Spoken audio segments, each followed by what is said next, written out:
Yo, what's good?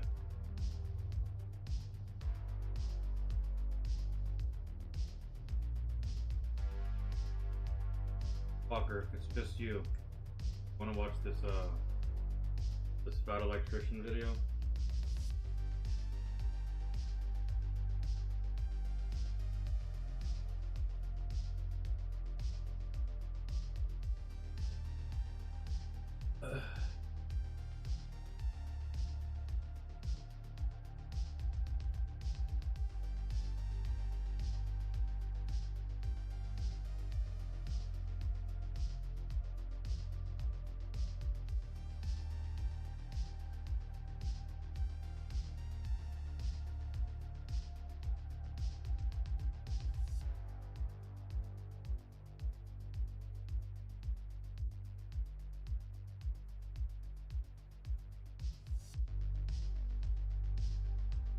Oh, that's what I have to do.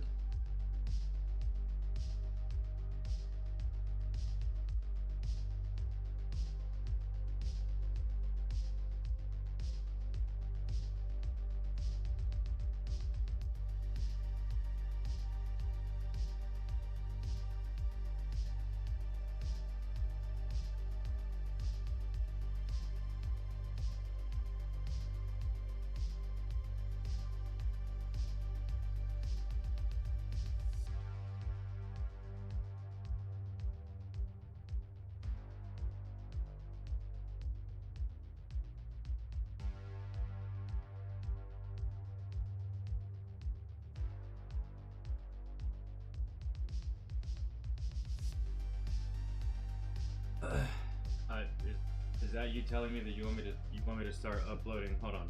God damn it. Let me get the. Probably sound like I'm far away. Is that you telling me that you want me to upload some of my try not to laugh reactions? I know. I gotta upload some videos, but I've found myself with not the time. Yo, Shoemaker, what's good, dog? I'm assuming y'all want to start off with this fat electrician.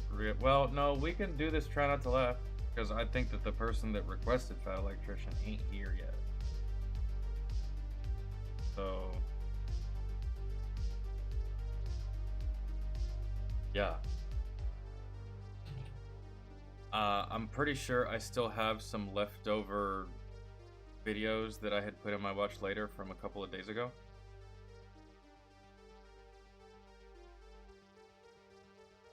But we'll see.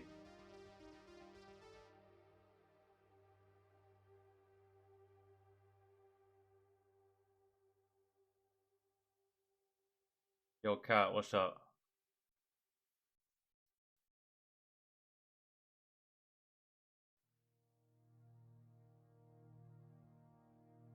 Yo, actually, we're going straight here. Fuck it. Alright.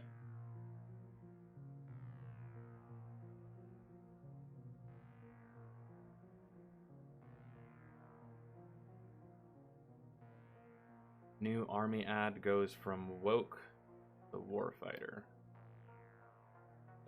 What ad is it? I'd like to watch the ad. I kind of don't want to watch that video. Army ad goes from woke to warfighter.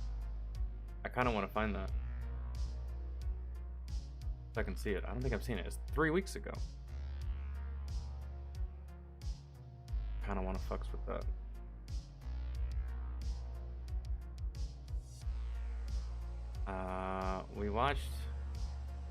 We watched Angry Cops' video yesterday in that music stream.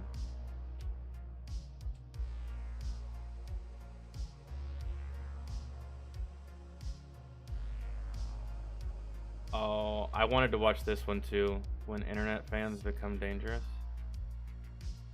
That's one that I think is already on my watch later.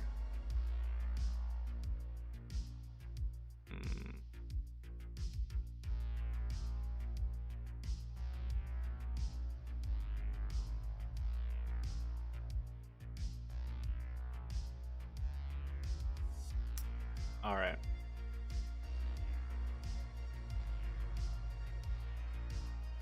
I have to imagine. Well, Walker, if you have any requests, put them in the Discord. If y'all have any requests at all, put them in the Discord so I can see them.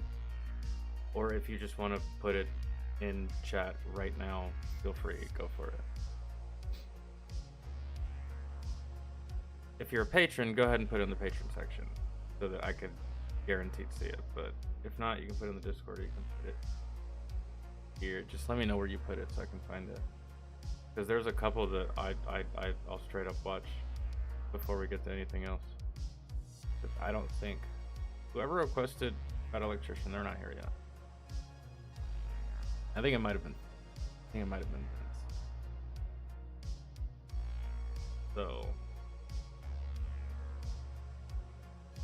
did we do the fat electrician video today?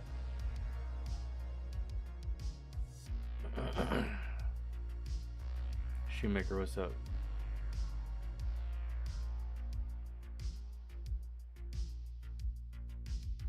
I want to find. Okay, first off, this is in.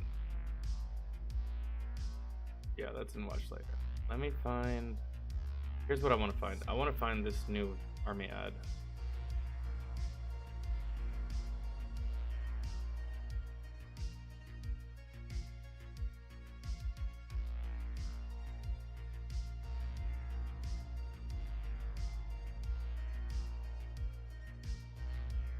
I mean, maybe this is just the way that he titled it, but it's got to pull up under this some way, somehow. Yeah, his. Where is the actual...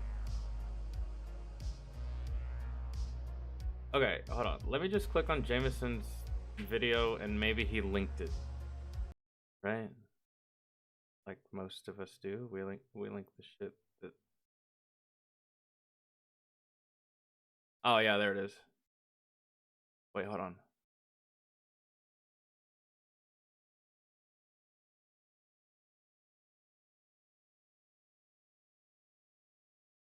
Oh, okay. Right. So it says, just like that, the army did a 180 in its recruiting ads. No way. You no longer have fucking cringe pushing down memorandums and shit and executive orders and ideas is so stupid. Okay, so that's... I went too hard in this video. That's his video. And this is Army ads under Biden. Emma's two moms. Woke U.S. Army goes full cringe. And then Army's new ad. Iron sharpens iron, which I kind of like. I mean, anything away from the status quo bullshit that was like 2-3 years ago is an upgrade, right? Even if it was just like strawberry yogurt. I'll go with strawberry yogurt before any of the shit that they were going with fucking prior. All right, so here's the video. Should we watch? We should watch both of them, right? The woke U.S. Army goes full. I think we've seen it though. I feel like we've seen it, and I just can't remember what it entailed. Katai, hello. How are you?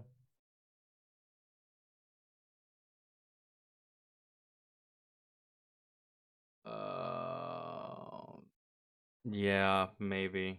Walker, I'll try. I'll try my best to upload those.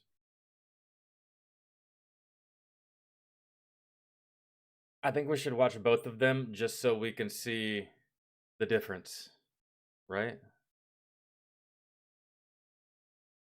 And if I've seen it before and it's still fresh in my memory, then I'll click off and we'll watch the new one. But I do want to watch the new one. We're just gonna...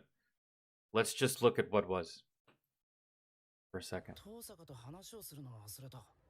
That can't... This can't be... No, that can't be. Hold on.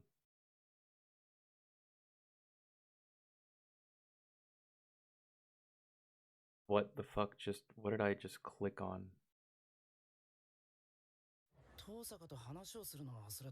I don't understand. Okay, hold on. Let me... Did he actually... Where's the video? Here.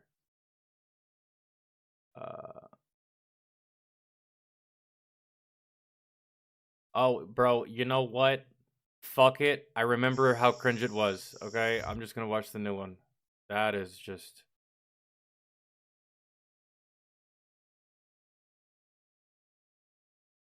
Bet. U.S. Army Special Operations Command. From a month ago. Special Forces, probably. Alright.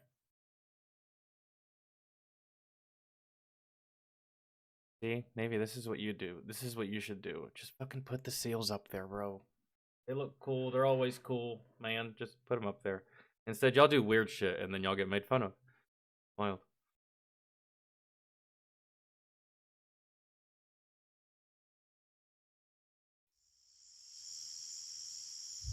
Not far from here on the hallowed grounds of Fort Liberty near the intersection of Rock, Merritt, and Ardennes, destined to the green marble is a quote from the 35th President of the United States. And it reads that the Green Beret is again becoming a symbol of excellence, a badge of courage, and a mark of distinction in the fight for freedom. President Kennedy also challenged us and challenged our nation to go to the moon, not because it was easy, but because it was hard. Dude, matter of fact, I'm sorry that I paused, but matter of fact, I think that the subject of the Fat Electrician video is Green Berets of some kind, from what I can remember, because I did pull up the video just to see exactly how long it was. Hour and 10. But alright, here we go. I talk a lot about an article I read a while ago, in which the author wrote about how today's youth, well, they're lazy. They're lazy in language and communication. They don't seek hard work, nor have the endurance to see it through. They are nor gritty or resolute, and they lack ambition. That article was from an op-ed in the 1938 edition of the Chicago Tribune. The youth the author talked about went on to parachute behind enemy lines in France and stormed beaches like Omaha and Utah, ultimately becoming the greatest generation. And as great as that generation was, I believe that your generation can be even greater. Yo, who is this Waldo and where is he? What's his rank? I've never seen this dude before.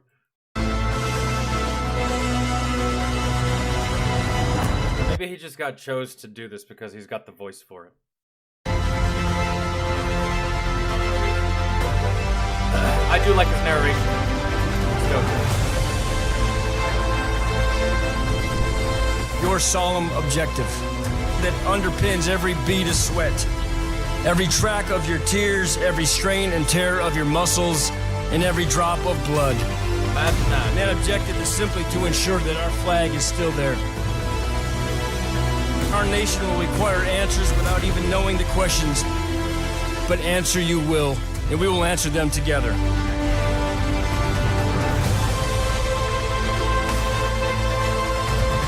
The world will hear them where they need to be heard, whether a tarmac in Africa or a mountaintop in Asia, a sprawling city under the threat of tyranny, or in a village building the resiliency and audacity required to free the oppressed. The Green Beret will be where the nation requires they be. So may your eyes light up.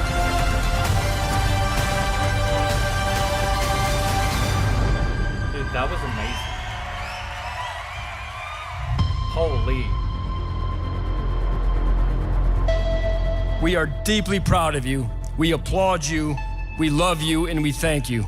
De Oppressor Liber. Waldo there. Speaking at a Green Beret graduation. I feel like. Dude, this was amazing. Imagine. Holy shit, it was this easy. Who jump and die. Men who mean. Yeah, this was Green Beret graduation, I feel. This is where they're just what they say. I think this is where they're presented with the actual Green Beret. The brave men. Yeah. Of the Green Beret. You know, when I was the featured percussionist in the North Ohio Elementary choir's 1989 fall ensemble. I just knew that one day I'd be on stage inside of an extravagant performance arts theater. Yeah, right. He's Special Forces himself, I guarantee it. That guy is also Special Forces. But it's cool to know that he was also in band. I guess, so was I. Dude, that was amazing. And see, it wasn't that hard. All you had to do is just show exactly what he was saying. Grit, determination, fortitude, like all this shit, bro, and it's that easy. If you rewind just 3 years ago and look at that recruitment ad from the Army, which, oh, I don't even want to blame the Army, really, at that point, because that shit comes from the top, bro. It comes from the very top. Everything comes from the very top. A lot of these motherfuckers don't be making their own decisions like that. So, I don't know. That was amazing. Let's see what the... I'll say this as a Marine. This ad went so hard. Let's get to that. Yeah. That was amazing. Been a minute since they had a good ad. Let's see how long this one lasts, right?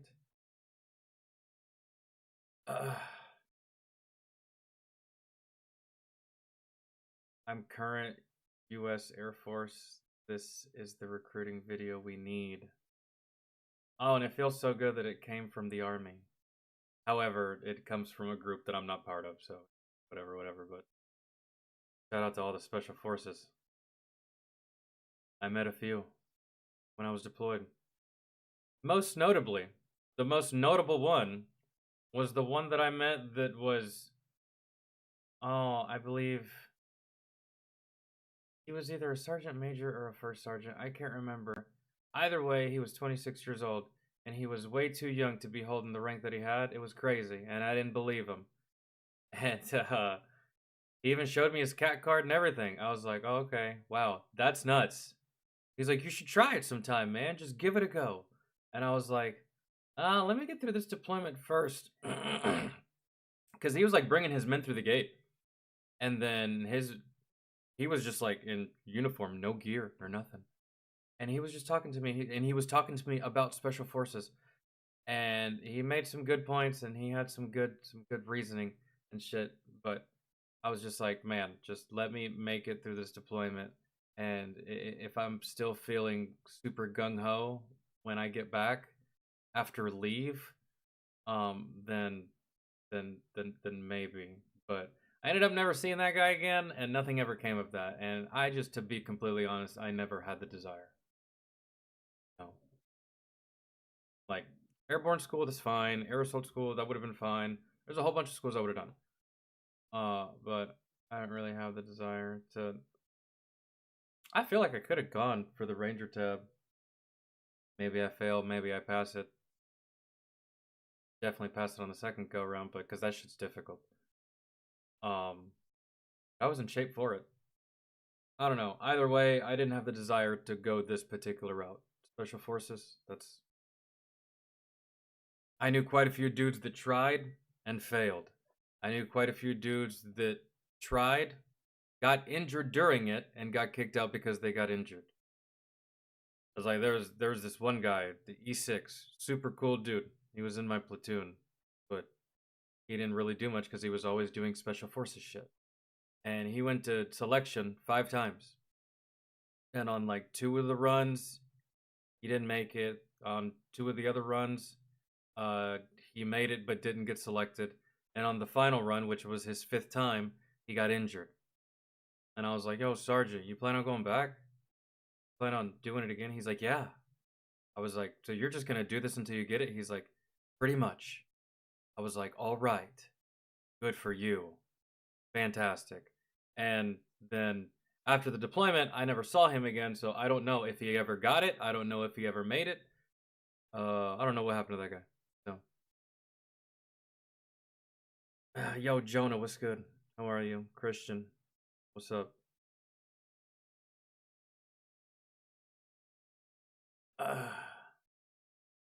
You all need to make this a big army ad. Ah, man. Keep it just army for now. Let us have some of the credit for just like a couple days, and then y'all can make it a big army thing. Holy. Let the Green Berets have some credit for at least a couple weeks, and then you can make it a big army thing. Doesn't need to be big army. Not yet. They can make another one. This doesn't seem like this was really all that. Whoever made this is really good at what they do. I'm pretty sure maybe it was a team of people, but be off. Let me find that try not to laugh that we were talking about. Oh no, wait. Yeah, no, that shit was great. Best ad that I've seen in a while, because I've seen quite a few ads. We've watched them over the years. And then just the ads that I remember as a child, they were good, but what was it when it was Be All You Can Be, right? And let's be honest, while that was cool and everything, Be All You Can Be in the Army, I mean, compared to what we just watched, that's just kind of corny. Really, think about it. I mean, it was cool for its time, but looking back on it, it's just like, I'm trying to not be dead, man, because I'm about to deploy and I'm about to go to some fucking shithole. You can be. Okay. Oh, yeah, we were going to watch this one. Unsubscribed clips when internet fans become dangerous, if y'all are down with this one. Chugs.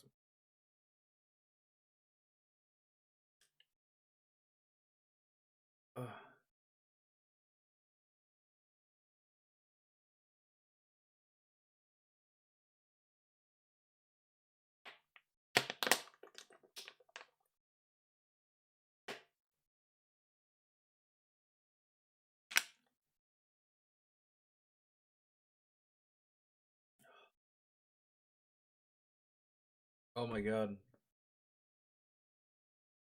It's like I've been dying. We got so popular that we had some crazies. Like, we've had people jump my gate and come down to our front door and knock on the front door at nighttime. I've never had it that bad. That's retarded. A job interview. Yeah, I've had a couple, and That's yeah, a quick way to die. They were harmless. Yeah, I opened the door with a gun, and because we have like a gate in front of like my property, and they walk all the way down to my house, and like it was 8 o'clock at night, so it was like not late, but it was dark, and like someone knocks on our door, and I'm like, all the way out here, and I'm like, hello, and like I walk up to the door this one time, and it's this guy, and like there's no car in the driveway, and I'm like, he didn't just get my gate code and come in. Like, this isn't like a mail truck or something. It's not a friend of mine. Like, why is there no car in the driveway? And it's this guy, and he's just like wanting a job. And it's like a young kid. And I'm like, why the hell would you jump my gate and then think I'm going to go, you know what? I like your style, bud. Initiative. Yeah, you really took the initiative. Like, you're going the extra mile. And so, no, we just had a bunch of stuff like that. He's been listening to all the alpha male influencers. Yeah, totally. You have to take the job. Seize it. Yeah, exactly. It's that. I was going to say that, but been watching way too.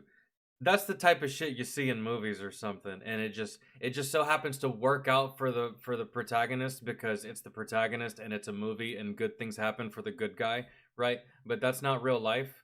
I mean, I could see some shit like that happening in the movie, like the guy's like, you broke into my house? You know what, kid? That shows gumption, right? I like that. I like someone that grabs the bull by the dick and balls instead of the horns, right? Thinking outside the bull, right? Yeah, that's not real life. That's great. Oh, man. And to be so lucky to not get shot during some of these interactions, because, like, you never know with people. Kind of thing that he thought this was a good idea, and he gets, like, cussed out on my porch with my gun in my hand, and then he's like, yo, country boy, what's going on, man? It has been a minute, but because there's been so many people with like the same variation of your name, I kind of sort of remember you, but there's like quite a few country boys that I also, so what's up? Hope you've been good. oh, that was a bad idea. But it's like some kid that totally harmless, just clueless, We had a few of those, and then we had a few guys that went even further, like stalker types, like that were just like, where I was like, pointing at me? yeah, this guy. Yeah. No, it's where it's like I finally just sniff your hats. Maybe like, we finally said like, yeah, pulling the whole family off the internet. Like you can have me on the internet. That's it. And so that's just where I know. Dude, it's like, just sucks. We appreciate, like, the community. It's like, we appreciate all y'all so fucking much. Police each other also. Like, Well, that's the thing. 99.99999 are totally normal people who just want to watch you, support you, comment. That's it. If they meet you in Walmart, it's great. It's totally normal. You know, like people come up to me all the time and say, "Can I take a picture?" And they're totally normal and they're But it's that 1%, bro. It's that 1% that they want to get too close for comfort. nice little families, cool guys, whatever.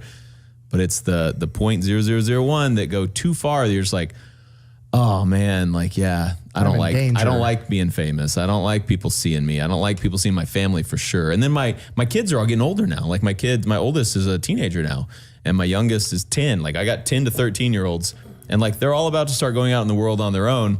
I don't want people to know who they are, you know? Like I don't want people to recognize them. I don't, when they go to a theme park with their friend, a bunch of like 16-year-old girls are going out and they go, they're old enough to go on their own, but like I don't want people to know who they are. And so I'm like, yeah. Walker, I wasn't talking about his house wasn't broken into. I was just using that as an example. Unrecognizable in a few years when she's all by herself. it's a scary. Yeah. It's fucking scary because it is a balancing act. It's like, okay, because again, 99.9 are amazing people. Yeah, and like we're not even saying that, like that's actually true. Like 99.9% of people are just totally normal. They're all family. They're all dads too. They get it.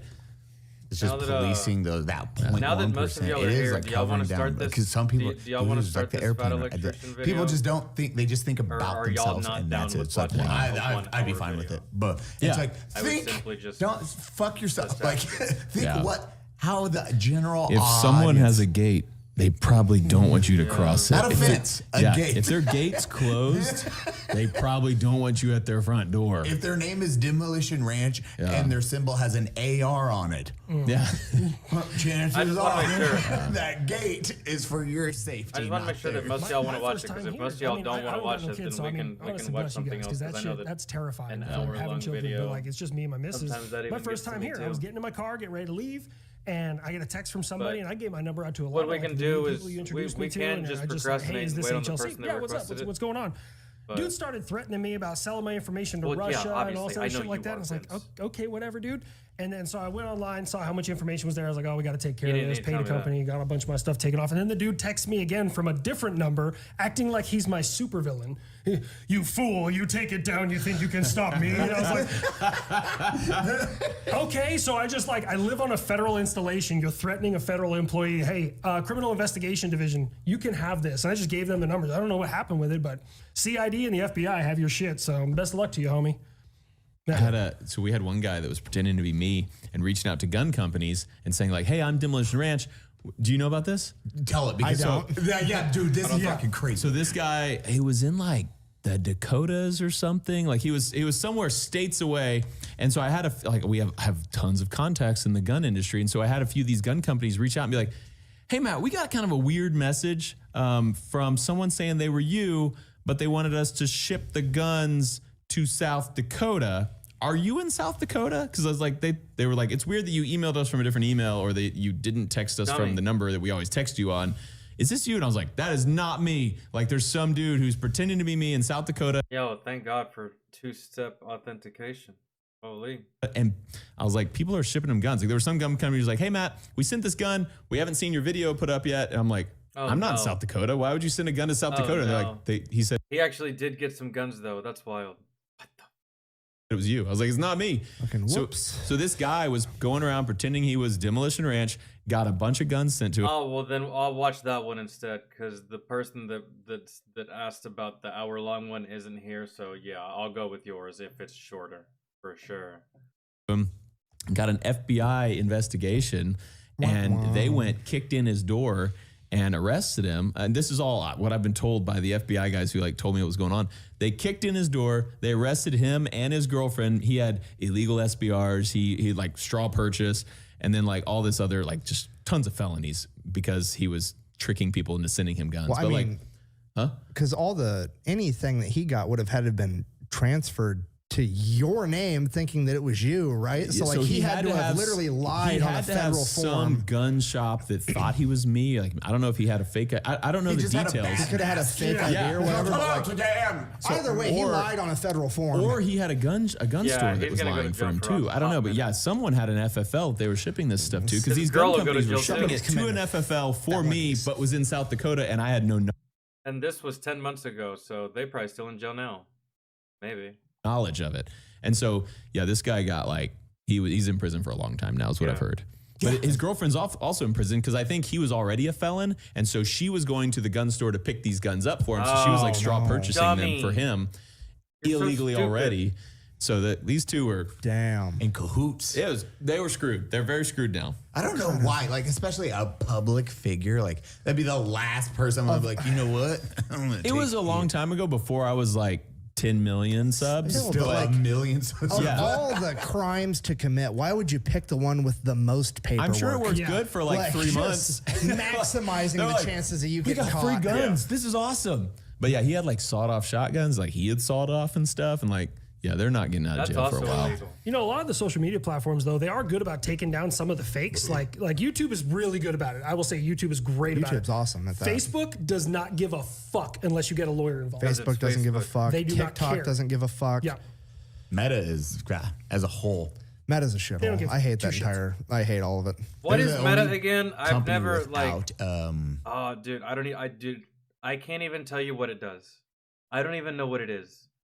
I don't even know if it's short for something or what it stands for. What is it? Is it VR? What is it? I don't know. customer service. Unless you're paying a lot through ads and you're actually paying for the ads, there is zero way to get a hold of customer service. That is, they will just send you in a loop. And you click on their websites, it's a loop saying it's like here to here. You get like to automated responses and that's it. Yeah. No, they don't even have that. Oh, really? I put in like a copyright claim. My wife and I did this like 3 or 4 times and won every single time, but you can't put more than like 1 or 2 videos in there because you have to, like, it's a form you fill out. This is me. This is the day I posted my content. This is the date and time they posted. Here's the URL to mine, URL to theirs. And like, it just takes forever. It is And VR? this dude, whoever was out there stole my logo, stole all my information. Every time I would post a video, several hours later, he would just take it and post it on his page.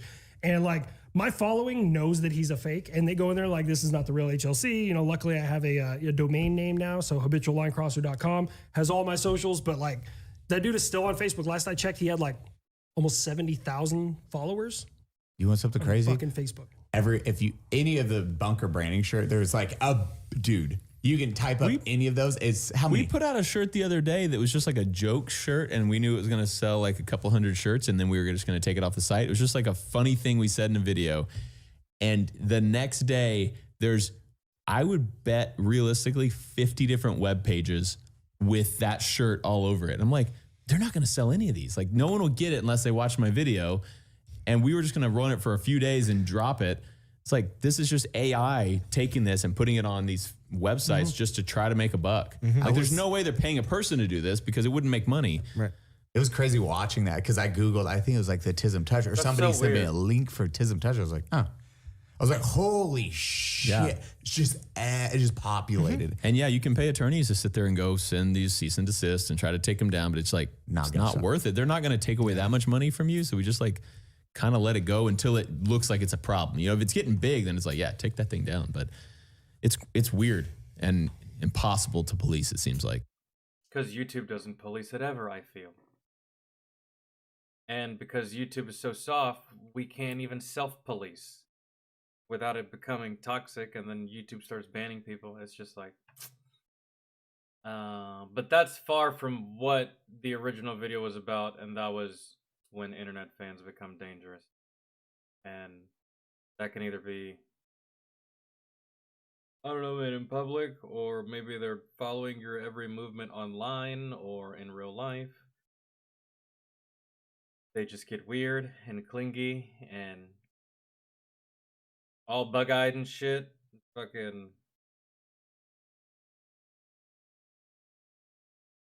Yeah. Alright. What was your request Vince.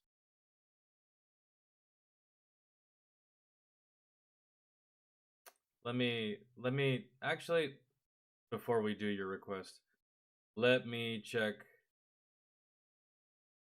because there was I'm wondering if there was some try not to laughs in here that we never did, because good.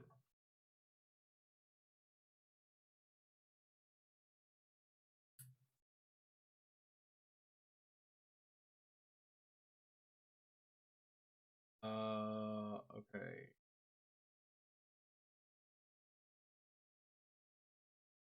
This is one that we can watch, Walker, right here. Angry people failing at everything. Hilarious rage compilation.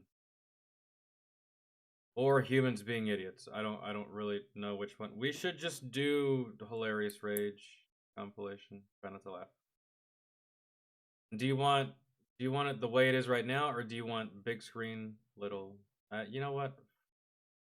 It's up to y'all. Actually, I'll leave it up to y'all. I am gonna click on this. I want to see people get mad. Why settle for any meal deal when you can have one? I don't know, man. When you can just make food at home, it's crazy.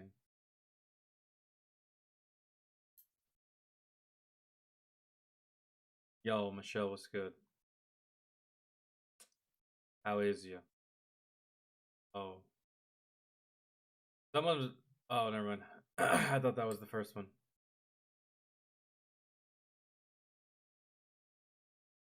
Big screen? Alright.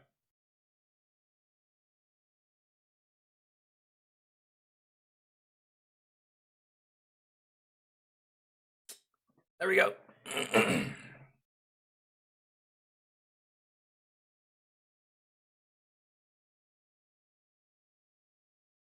Let's ride. Let's see. Try not to laugh. Angry people failing at everything. Hilarious rage compilation. Let go. All right, let's go, David. What is the point? I'm out.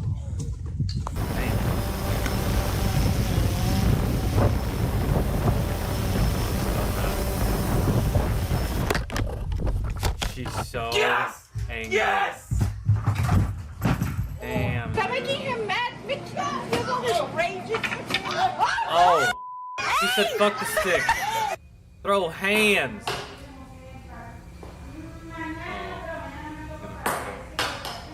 Oh, wow.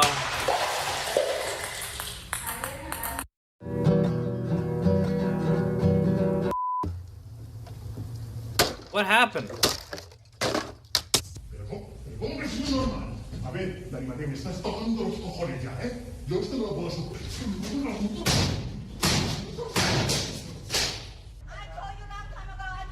I'm not leaving. I'm pulling the cup. What? Operator, go and call the police. Angry Asian lady. Or was that his wife? I can't. Ex-wife now. Oh shit, Mr. Clean is not happy. You got a problem? Yeah, I got a problem. Stop it! You f***ing touch him! Oh lord. He didn't have enough bass in his voice to win. Oh, he was. Gal! Come on, sister! Gal! Gal! Come on! Gal! Let me phone.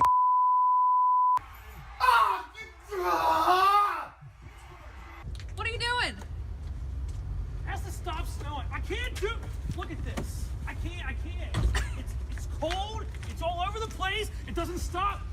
For the love of God, stop snowing! My man's from Florida. He's from Florida. That's Florida man out of his element right there. Oh my god. It's Jason Bourne. Holy shit. It's not. Yo.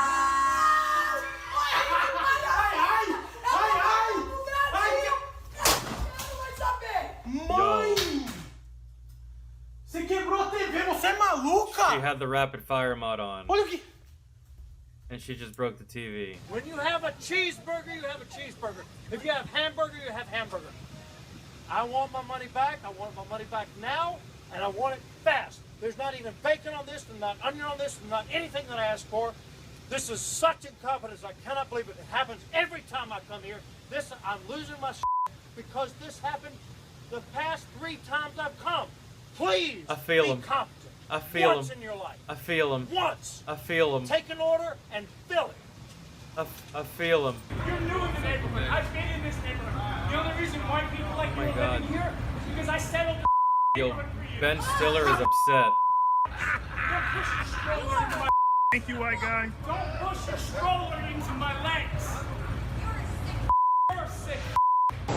Hey, get out of the way. I'm trying to videotape this shit. Right now!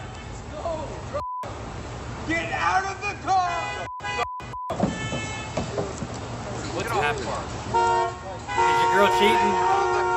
Is that what it is? Right now! Is your girl cheating? Oh, y'all are gonna crash. Y'all are gonna crash. Y'all crash. Into another boat.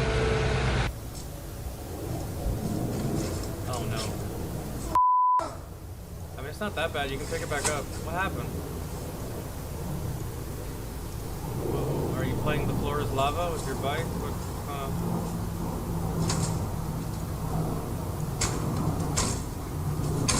Yo, he's not having it. It's not his day.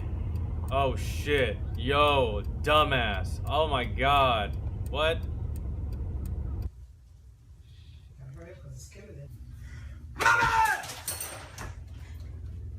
What the wrong with you? You keep on doing that hollering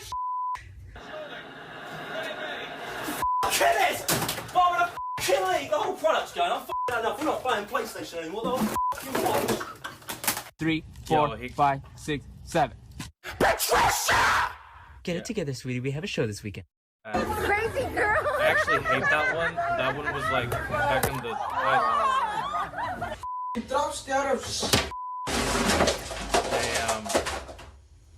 Damn. Fucked up your whole setup. Oh no. Oh no. That shit reminds me of the streets of Puerto Rico. I told you, right? One ball.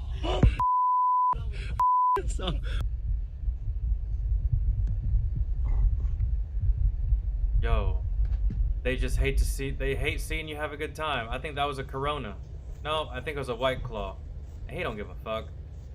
He's just trying to exist in the moment.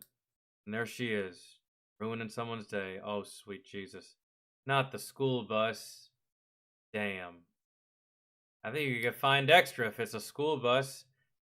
Jesus. Yeah, oh no. Where you going? Yo, y'all are gonna fuck with y'all's dad's painting, and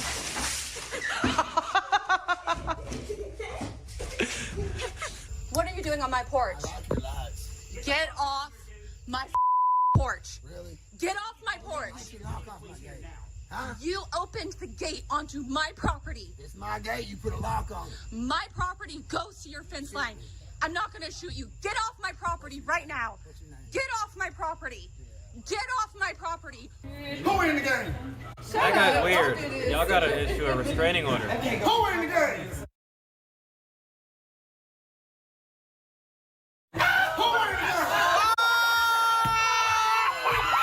What happened?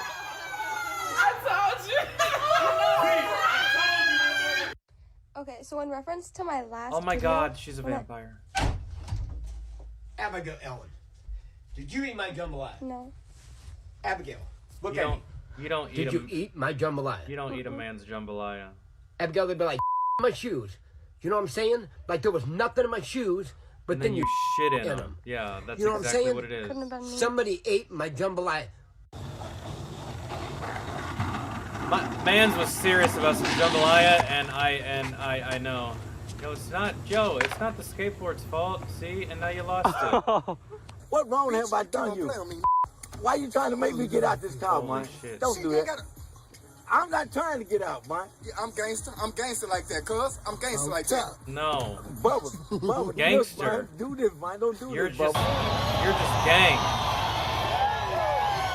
You gotta get a little. You gotta grow a little more to be full gangster. You're just gang at the moment. Ain't no way. What are you doing? Playing the game. He's Playing a game. He's Minecrafting. Okay, I did a lot today. I was just You know taking what? a break. No. Hey, what Oh, are boy. you doing? What are you doing? Dad, what are you doing? Stop. This doesn't look good. What are you doing? That's it. Oh, no, you're not gonna break it. What are you doing? Oh. And dude, those are the Slims. Those break easy. Easier than the other one. 360s were like a brick. That one right there, that's like the Xbox 360 something. It was like a variant. I will punch you in the head. Yo, do you see what you got going on?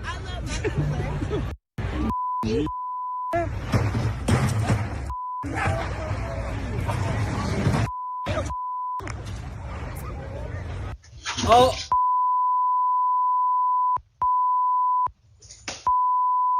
How do you get laid out by a cooler? My man was just like fucking KO'd on the ground, wasted.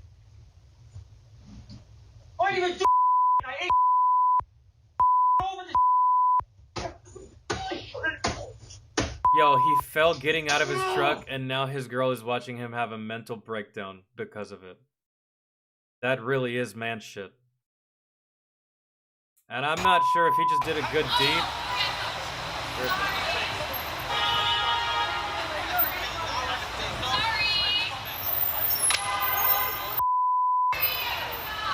What is she on? What is she even on?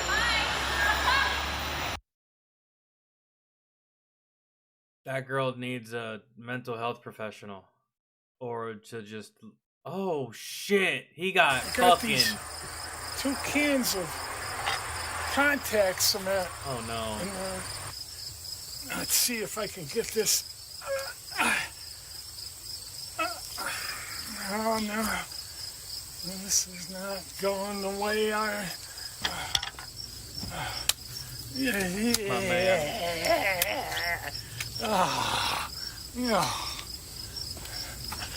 What were those sounds? What were those noises? He's just like... Call police now. Oh my god, bro. That's Steven's sister from Django. Remember Steven? Samuel L. Jackson's character? That was his sister right there. She was upset.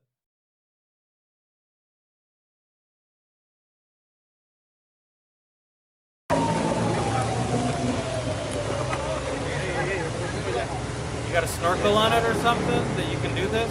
I don't think you're gonna make it. I think you're gonna get swept away. Yeah. Well, we fucking win that one. There was some good ones here, but they were manageable.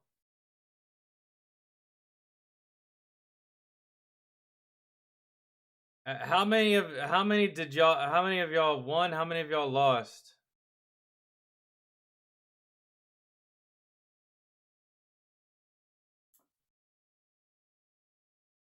I kind of want to watch the next one since we're already here. Hold on, let me go back to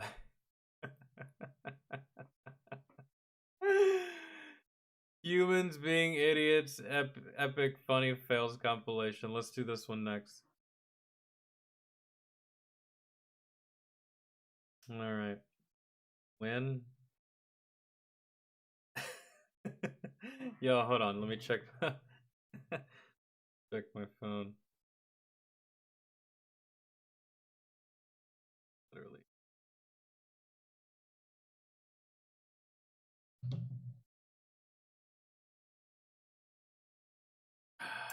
Okay. You are a fighter. After this, we'll start. And we'll just stay in big screen. Oh. Okay. Guys, how do y'all think this is going to play out here? Dude's got a skateboard with a basketball Or no. Dare I even say? Is that a bowling ball on the skateboard? Hopefully that's just like a off-colored painted soccer ball or something. Because he has a basketball in his hand. What the fuck is that? Hopefully that's not a bowling ball. I doubt it because that basketball doesn't have enough weight and he's not strong enough to launch a bowling ball from a skateboard. That's got to be something else. Let's see. I don't know. I think this is going to hit him straight in the fucking face.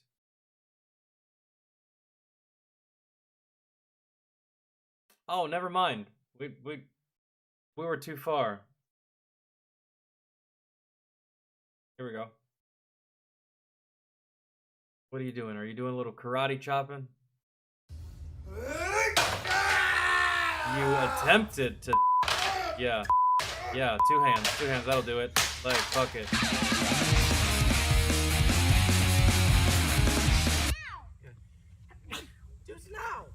Three. Oh my god. So we got I mean, technically, it did hit him in the head. We were kind of right. Hit him, you know. some Oh shit. Yo, straight down. Like a sack of potatoes. Good dig. Get that dig. Oh no. Lay there.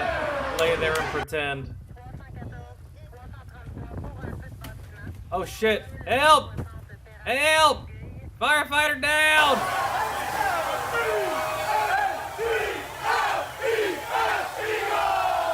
This is a... Oh! He face planted. Oh my god! That is a shit show. You two, y'all, and then...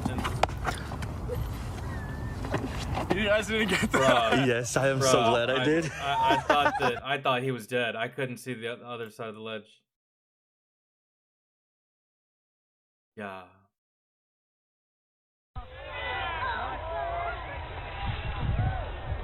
Whoa! Damn! Oh my god! It hit an old lady.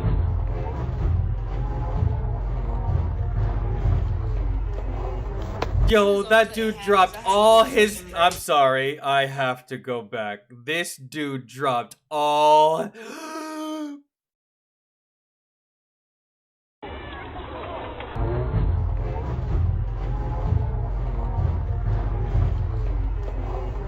This is all cut in half because I had used it for some braids. Let me tell you, I've been doing whatever with my hair.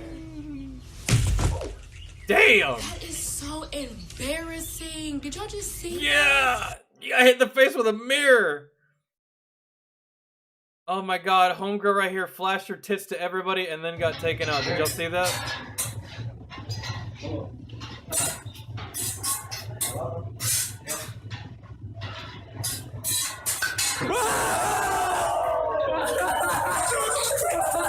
He let the intrusive thoughts win.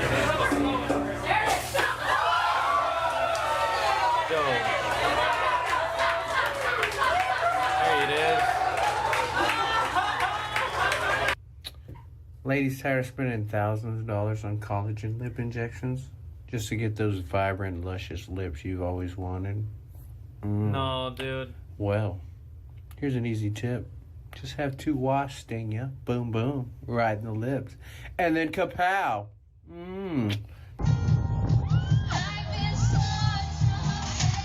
Yo, the lyrics couldn't be any more perfect. So Life is a hard putting place. The pressure here. Let the guard pass.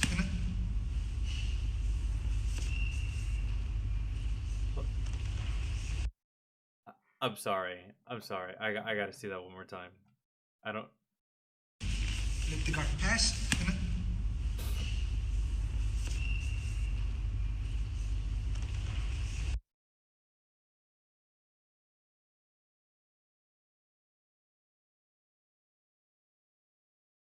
Oh no. Oh, good God. The integrity of that heel was awful. You can't get out on that. Jesus Christ. Oh my god. And what are y'all all doing? Oh my god. They're smashed.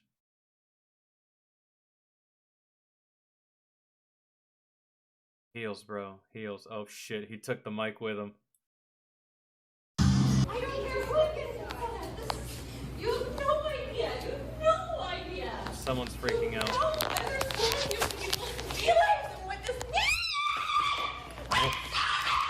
Oh my.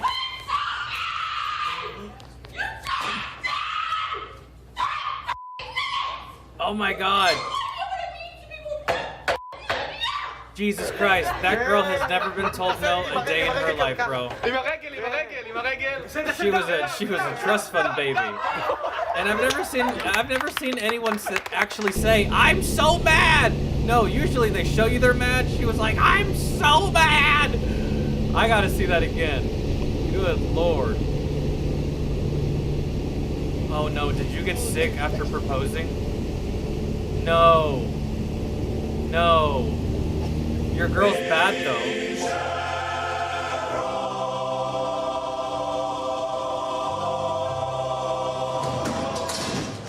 Oh.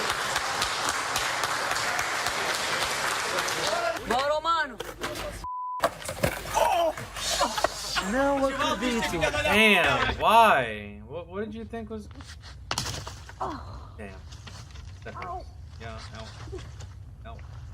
Ow. Do it. I thought that the sombrero was gonna give him like +2 extra jump, but it didn't. That's what you get for celebrating too early.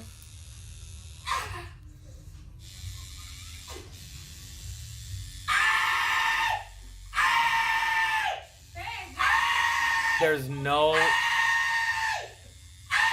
Yo, his girl looks so embarrassed. Oh my god. There's no way. Even if it hurts, you suck that shit the fuck up. Whoa! Damn! Sarah! Holy shit, she flew. Yo, this is... I've been playing so much fucking Marvel Rivals lately that I can't help but think that this is Squirrel Girl. A Moon Knight showed up to kill her, and this is Squirrel Girl. We're rolling. The moon haunts you. Whoa. And she's gone. Holy What the fuck she was doing? Yeah! Damn, that hurts. Well, you survived. Barely.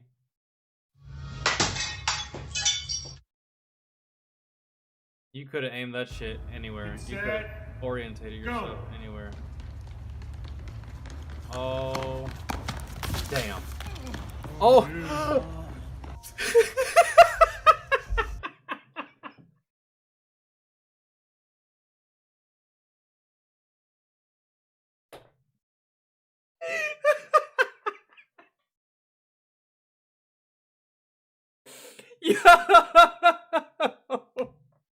Everything came out of his pockets like fucking...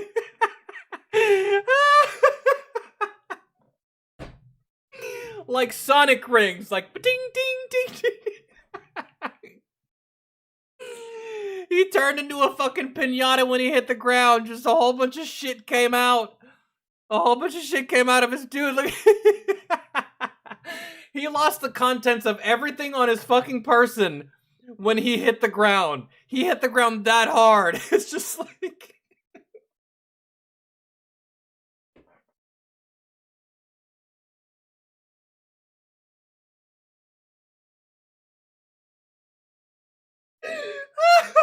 Oh, I gotta watch it again. I gotta watch it again.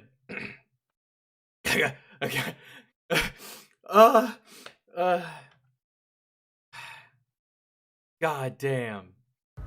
Yo. Set, go.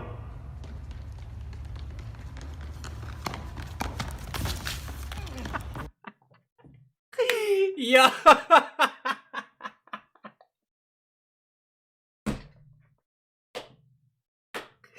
And did you hear the sound he made when he hit the ground.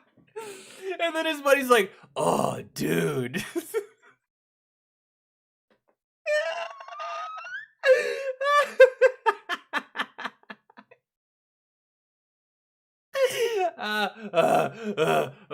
Okay. Last time, and then we're moving on. I'm sorry. Jesus Christ. The ground knocked the sonic rings out of his ass. Get set. Go.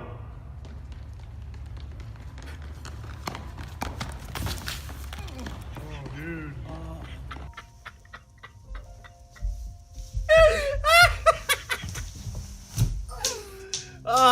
Okay.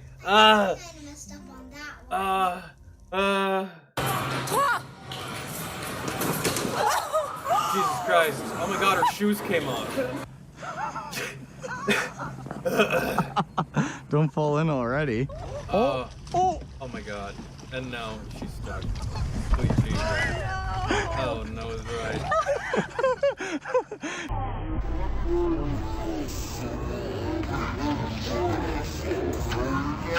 Oh my god. Yo, took out an innocent bystander. He juked you so hard you took out Tiffany in the process. He had you tackling the wrong fucking person.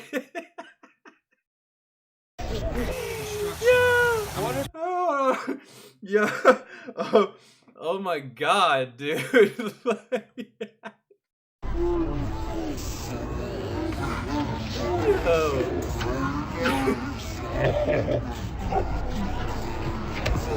And imagine that's his girlfriend. It's like, that's the last time I stand around while you play with your fucking friends, Tyler. I'm sorry. I failed now. I can just like stop and laugh at these shits now. Damn. Waterproof. They're waterproof. I want to get destroyed and watch other people get destroyed. Oh my god. Yo, he's mad. Look at his face. He's so angry. No, don't do it. Don't do it. It never ends well. It never ends well. And look at the little one. The little one got out of there. He's like, not me. There you go. Bruce. Mary! It would be my honor if you would go to prom with me. Say yes! I would love to!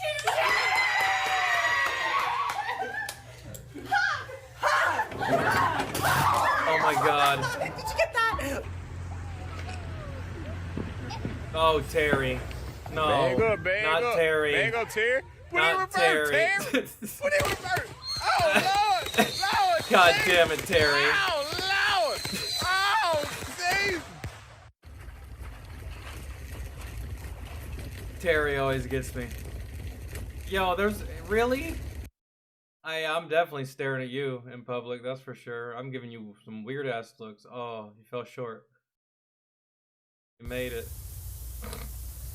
Oh. I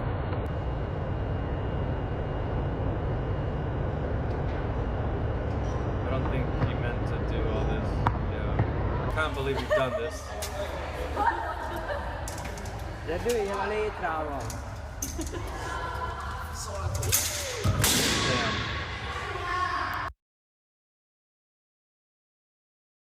Damn. Someone's gonna smack the ground with their face.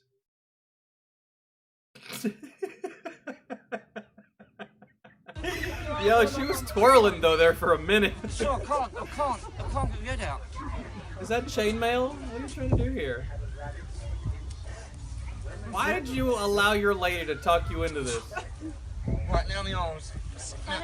What was the purpose That's it. That's it. of all of this? Look at you. Look at you. Did you take your phone out of your pocket, you stupid ass?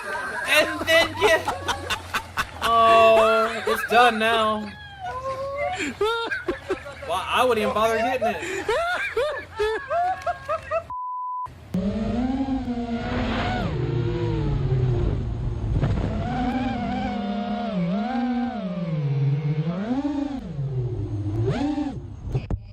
Damn, did you really hit yourself right in the fucking head? Oh no. Damn. Oh, snap. Skateboarder versus... Oh! Oh my god!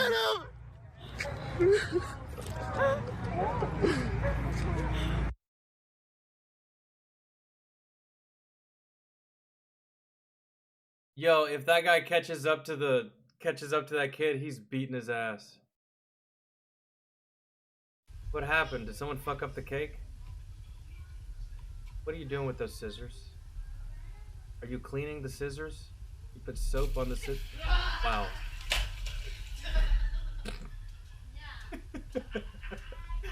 Yo, I think that's his mom or his dad fucking with him. Oh my god. Jesus.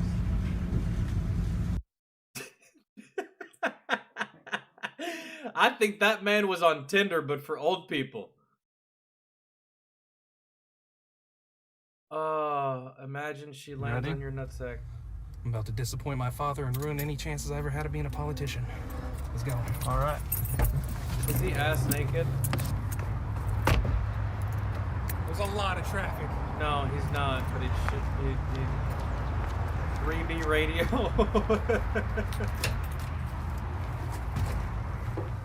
I love Blink-182 and I love 3D radio. All the small things. Whoa! This is a Burger King. I can tell by the inside of it. You didn't plan that out all the way. I can tell by your. Look at dirty as fuck. Hey, I won both of those. Whoever failed, yeah, that's rough. Because this one wasn't that hard. The last one was better.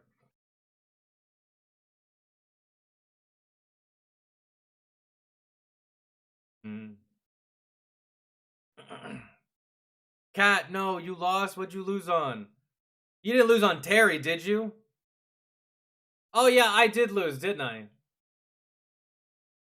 I did, but it was just that one. Everything else after that one, I could have passed, but I just laughed because fuck it, I failed already.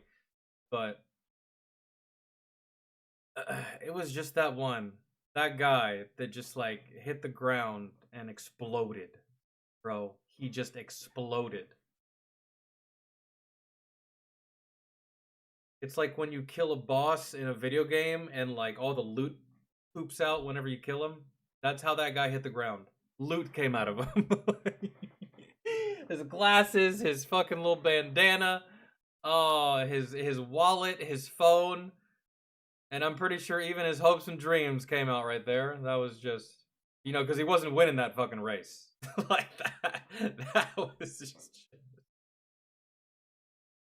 And notice how like the winner of the foot race never falls. It's always the loser. It's always the person losing the foot race that always stumbles and falls. I don't know, like, dude, I don't know. I think subconsciously, like, their brain is secretly sending signals to their legs, like, yo, this is a lost cause. It ain't working. Just fall. Save yourself the embarrassment of losing. Just eat shit. I don't know, man. Okay. Shit.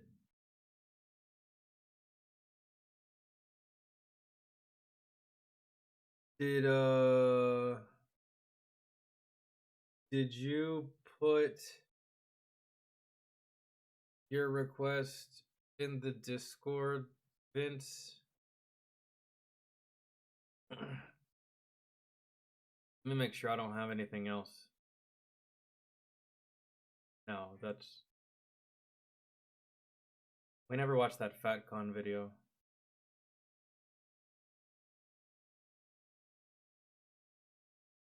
Oh, I did want to watch this too. But, I don't know. Maybe.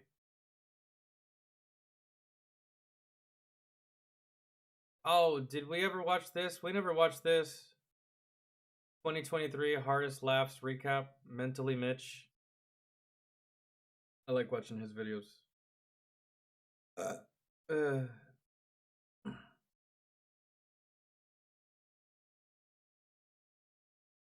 Um.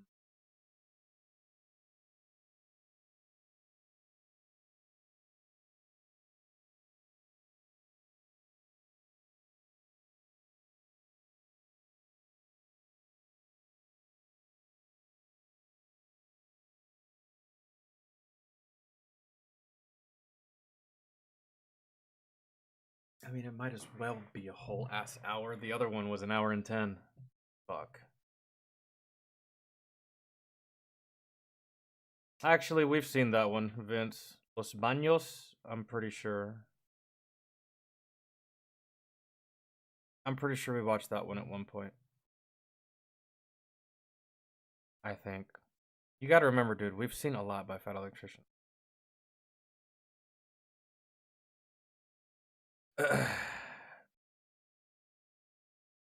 I'll have to check, but I'm pretty sure Los Baños. I remember this title.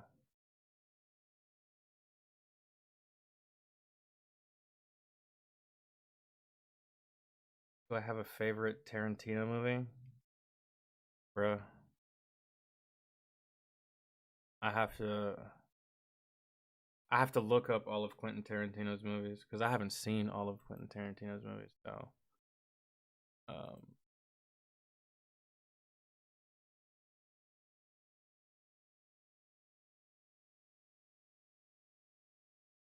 Quentin.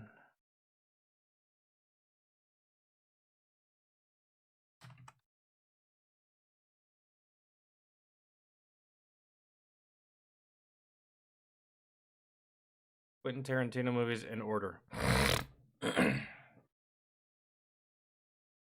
I'll tell you what I haven't seen.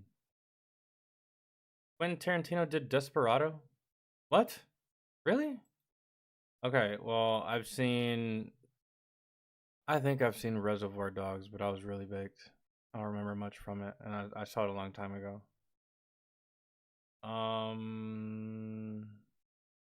Pulp Fiction, seen it. Desperado, seen that. From Dusk Till Dawn, seen that one.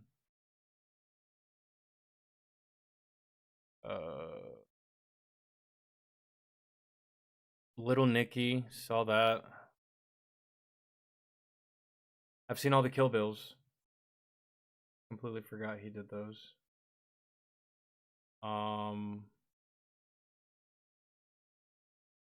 Man, dude, there's a lot by Quentin that I haven't seen. Hostel Part 2, I did see that, and I saw Part 1. But I don't know if Quentin did Part 1. I didn't even know he did Part 2. Inglourious Bastards, I've seen that. I gotta tell you, bro, I haven't seen that many movies by Quentin Tarantino, now that I'm being honest. Literally a handful.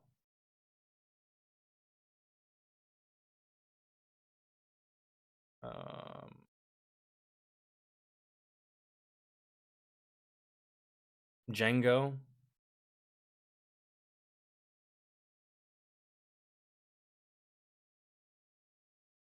I still haven't seen The Hateful Eight, but I will eventually.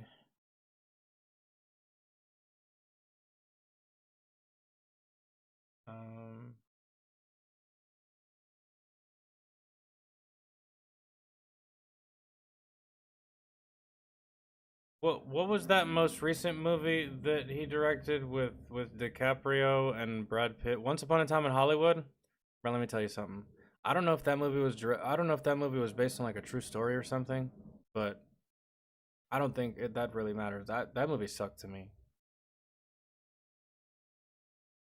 I don't know. Maybe I was just a little too baked, but I just didn't understand the fucking movie. Once Upon a Time in Hollywood. I didn't get it. And I was like, is it based on true events? Did this happen? Like, what? And then Margot Robbie's in it? For what purpose? I don't fucking know. She's just in it randomly throughout the film. It's like, I don't know. That movie just was just awful to me. Jackie Brown, I've never seen any of this stuff, man. None of it. American Badass. Never seen that. And then the most recent one here is Fly, which I haven't seen. I don't know. So, dude, if from what I've seen, I'd have to say that probably fucking Django, man. I haven't seen any earlier works, but Django, I really like Pulp Fiction. From what I can remember, I feel like I like that one. I think I can't fucking.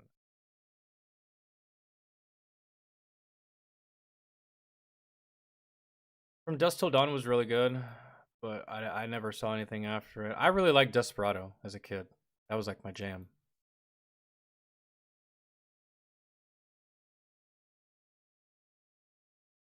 All right. Cool. Well, hopefully that answered that. I don't know. Let me actually go up. See if I missed anything. Okay. I'm fucking hungry.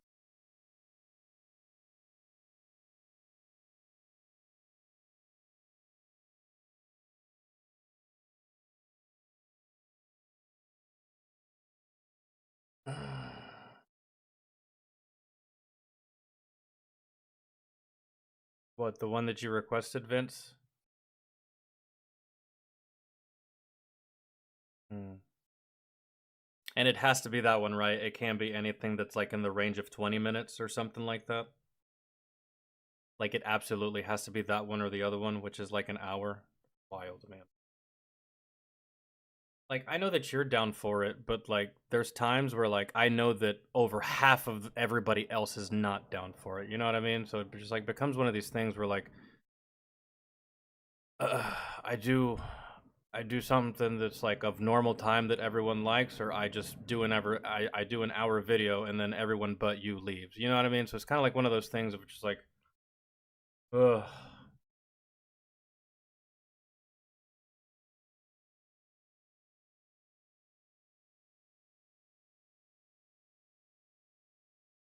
Hear about Diddy lawyer? What? I think I kind of understand what you're trying to say. Diddy's lawyer quit and is no longer Diddy's lawyer. Diddy's lawyer fired Diddy.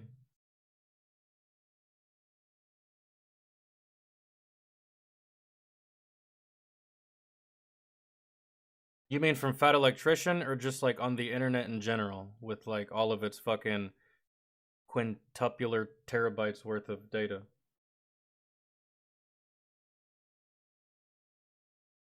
So what you mean to say is the only thing you can think of to request is all videos longer than 55 minutes, is what you're telling me. That's the only thing on the internet that you can find. Gotcha. Okay. Then I guess we will go with what you said.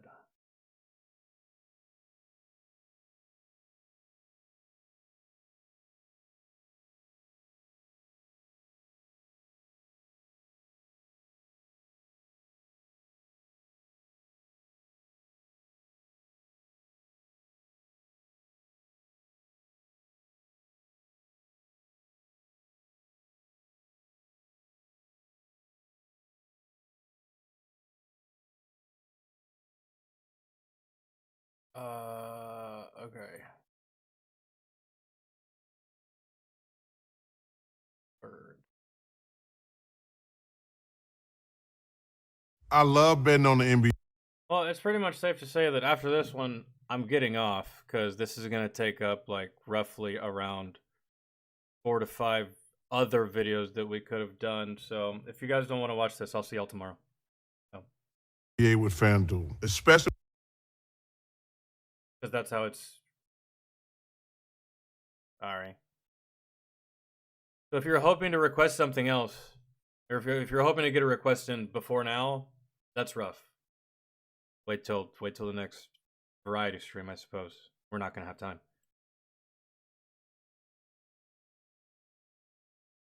Because my niece gets here soon, and alright, I'll be right back. At least go smoke so I can I'll be right back.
Sorry, I had to go check on the dog. And I also took the time to smoke. I've had the dog out there all day just because it's really, really nice outside. And bring her in. Okay. Here we go. Operation Market Garden, when over 41,000 Allied paratroopers jumped into the Netherlands. The most famous airborne operation of all time is probably the jump into Normandy for D-Day, but the most perfect and textbook example of what an airborne operation could and should be is one that you've probably never even heard of. Today we're talking about the only airborne division assigned to the Pacific Theater of World War II, the 11th Airborne, and their incredible raid on the Los Baños prison camp, and we're going to get to it right after a word from our sponsor. This video is brought to you by Delete Me. Finally, okay, I need you to go a mile away and put an apple on your head so I have an alibi for this. Nicholas. What? Rude. All right, I'm gonna go do my nails since we're switching roles today. Why are you leaving your gun on the couch? That way it's a tax write-off. You'd know that if you knew how to do my job. I could do his job better. No. I can do this. Yeah, I'd rather go shopping. Yeah, no. Nick! I kind of figured. I'm doing your job! Always easy until you're the one that actually has to do it. Anyways, this video is brought to you by Delete Me. All right, here's the deal. It's pretty straightforward. It's an online subscription service. You give them money, they turn around and make sure internet as well. So if you wanted to give it a try too, I'm gonna have a link and a discount code down below that's gonna save you 20%. Let's get back to the video. All right, important background info. December 7th, 1941, the Japanese commit the ultimate sin of fucking with America's boats when they attack Pearl Harbor. Most people are familiar with this. However, most people don't realize that immediately after the attack on Pearl Harbor, the Japanese launched attacks all throughout the Pacific. Among the many places attacked was the Philippines, which, if you don't know, at this point in time was an American colony that America had acquired after the Spanish-American War in 1898. So because of that, there's both American and Filipino military there. However, there simply isn't enough of them, and they are completely overrun by the Japanese military. After several weeks, it becomes very clear to the US military and the Filipino government that they are probably not going to be able to defend the capital of Manila from the Japanese if it comes to that. So they have two options. They can A, decide to fight it out there anyways and make it as painful as possible to the Japanese, make them fight block by block, brick by brick, house by house, building by building, and make it a horrific, bloody affair. Or B, they can agree to simply leave Manila intact completely, declaring it an open city and allowing the Japanese to take it over without a fight, hopefully preserving the city and as many civilians as possible, which is exactly what Fine, let's go with option B, but I did like option A.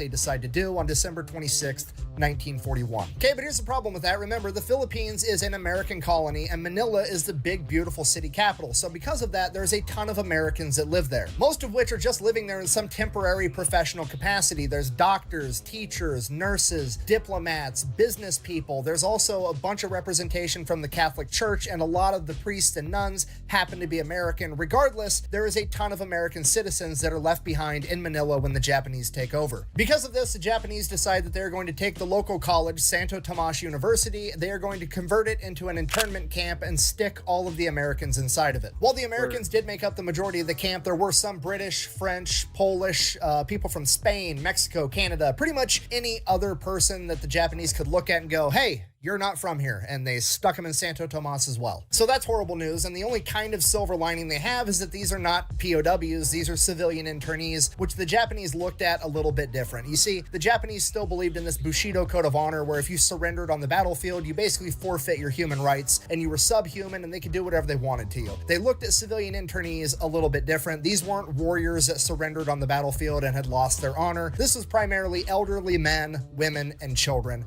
So they were treated slightly more charitable than POWs, but it still was not a great time. This extra consideration for them being civilians varied from camp to camp, from place to place, because they had civilian internment camps all over the world. So every camp was very different. The Japanese had no standard operating procedures for how they treated their civilian internees or their POWs. You were very much at the will of whoever the Japanese officer in charge was. And in the case of Santo Tomas, it was actually one of the better ones to be at. Bear in mind, I'm not saying it was good. Nobody was having a good time. Still a horrible place to be, but on the scale or the spectrum of being in a Japanese internment or POW camp, this was one of the better ones, which at the end of the day isn't saying a whole lot. Now, the reason it was better was because the Japanese had like a real loose control of it. Basically, they put a fence up, told all the Americans to stay inside the fence, and we're going to bring you food. If you try to escape, we'll kill you. That was pretty much how it went down. They allowed the Filipino people, the civilians, to bring the Americans extra food. The Filipino people were great to the American internees as much as they could be. They tried to deliver their mail. They were trying to give them anything and everything they possibly could, and the Japanese allowed that to happen. So that's what kind of made it more tolerable than a lot of other camps. But as World War II progressed and the Japanese Empire got weaker and weaker, conditions in the internment camp and really all of Manila as a whole got worse. Supply lines broke down. Manila's a big city. You have to bring in a ton of supplies to sustain a city. So not only did the Japanese military not have enough resources to divert to this internee camp, but the Filipino civilians weren't able to give as much either, leading to way worse conditions. It was overcrowded. There wasn't enough food to go around. So the main problem is they can't get the food from the farms into the city. So what if we take the internees and move them out of the city and just put them on the farm where the food grows? Then we don't even have to move the food as far. We just got to move the people one time, right? That makes sense. So that's what they do. They build a new internment camp. It is 40 miles out into the country. It is in a place called Los Baños, right off Laguna de Bay, the biggest lake in the Philippines. It is a naturally beautiful beautiful area. There's a ton of naturally thriving tropical fruit like bananas and coconuts, and there's also a bunch of agricultural villages that are going to be able to help get food for all the internees. And that's basically how the Japanese pitch this to the internees. Hey, it's basically going to be a happy summer camp. You guys are all going to go hang out in tropical paradise, eat bananas, and hang out till the war's over. Some people buy it and they volunteer to go to this new internment camp. A lot of people aren't really buying it, and amongst the people that aren't buying it are the medical professionals. None of the medical professionals, none of the doctors, none of the nurses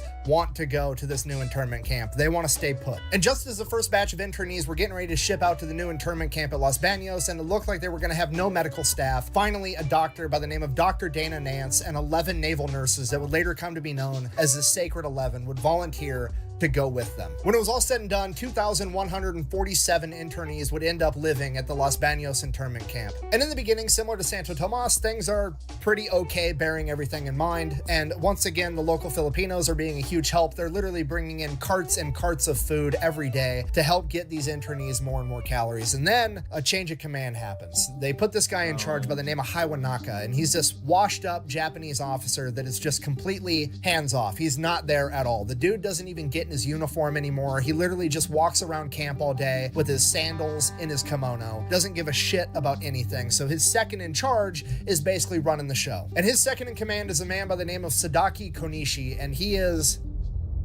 evil. There's no other way to put it. Immediately upon coming to power, he cuts the internees' rations to 800 calories a day, not because he needed to, not because he didn't have the supplies. He had all the food in the world. He just simply wanted to do it to see people suffer. He no longer allowed the Filipino locals to bring in extra food. This is an internment camp with men and women commingling naturally. Over the course of months and years, they would form relationships, and every once in a while, a woman would get pregnant. And there were, at times, multiple women pregnant or multiple small children in the internment camp at Los Baños. Because of that, the Red Cross would send dehydrated milk to the camp to give to these small children. Konishi would have his men dump the dehydrated milk out on the ground in front of starving mothers to literally starve babies. Whenever the Japanese chain of command would deliver fruit or vegetables, any type of produce as part of the rations, he would leave it outside for days in the sun, letting it get infested with insects before finally letting the internees pick through it and eat whatever they could. This went on for months and years, and he would continually cut rations more and more for whatever he deemed to be a transgression,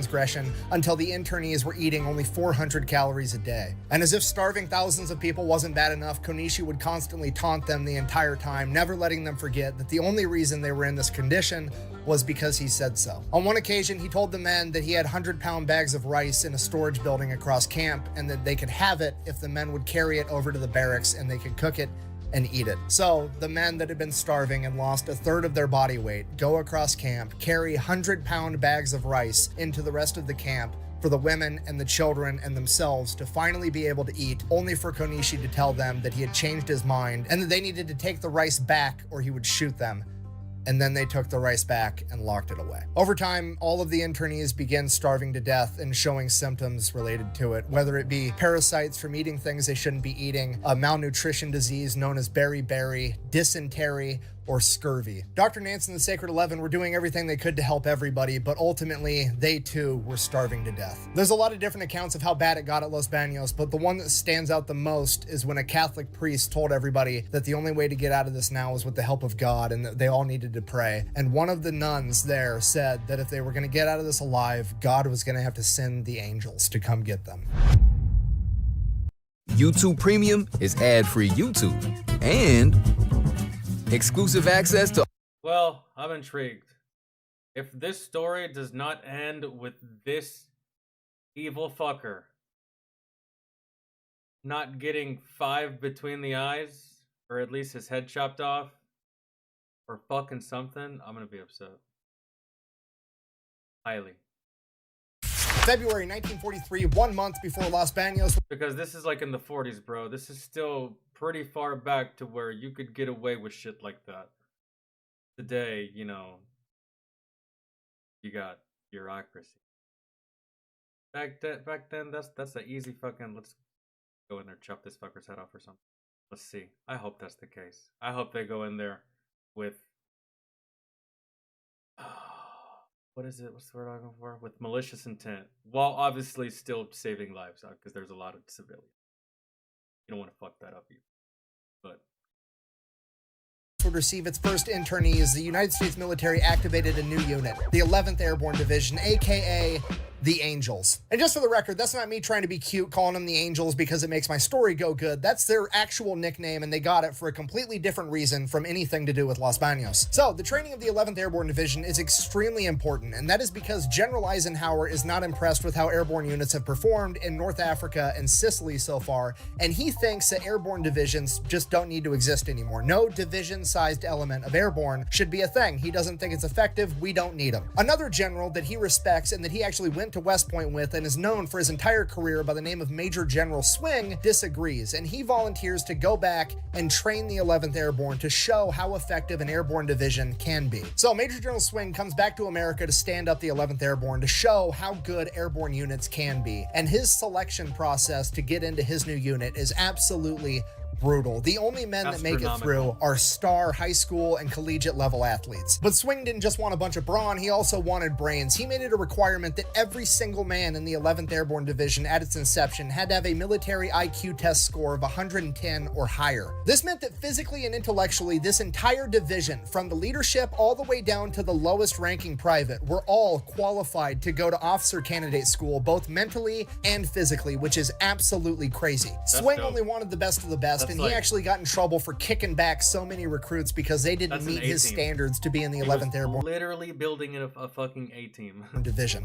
Because of that, they actually expected him to lower the standards and start letting more people in, but by then he had actually found all the men that he needed. Because airborne divisions in World War II weren't as big as regular divisions. A normal division had about 15,000 men, an airborne division had about 8,000 men. They also didn't have heavy artillery, they had lighter artillery, they didn't have tanks, they had light vehicles, all the stuff they had they could jump with. So they were lighter, but they were also faster, meaner, and smarter. So Major General Swing has basically went through like 30,000 guys and distilled out the best 8,000 dudes, just the raw talent, the best of the best, the strongest, the fastest, and the smartest. And he trains the dog shit out of these guys to be absolute monsters. He is striving to make this batch of like 19 to 23-year-old kids the best of the best, and he tells them as much. He tells these kids they're going to be able to eat nails and spit out razor blades by the time they're done with their training, and you know what? They believe him. Major General Swing was born in the 1800s. Dude fought in World War I. He's already been in theater in World War II, and he's telling them, you guys are the best of the best, and if anybody would know, it's going to be him, so they believe him. And this is where they start to get their nickname, the Angels. You see, they're overly athletic, they're above average smart, and they're getting their ego pumped up, and they're a bunch of 20-year-old kids. Naturally,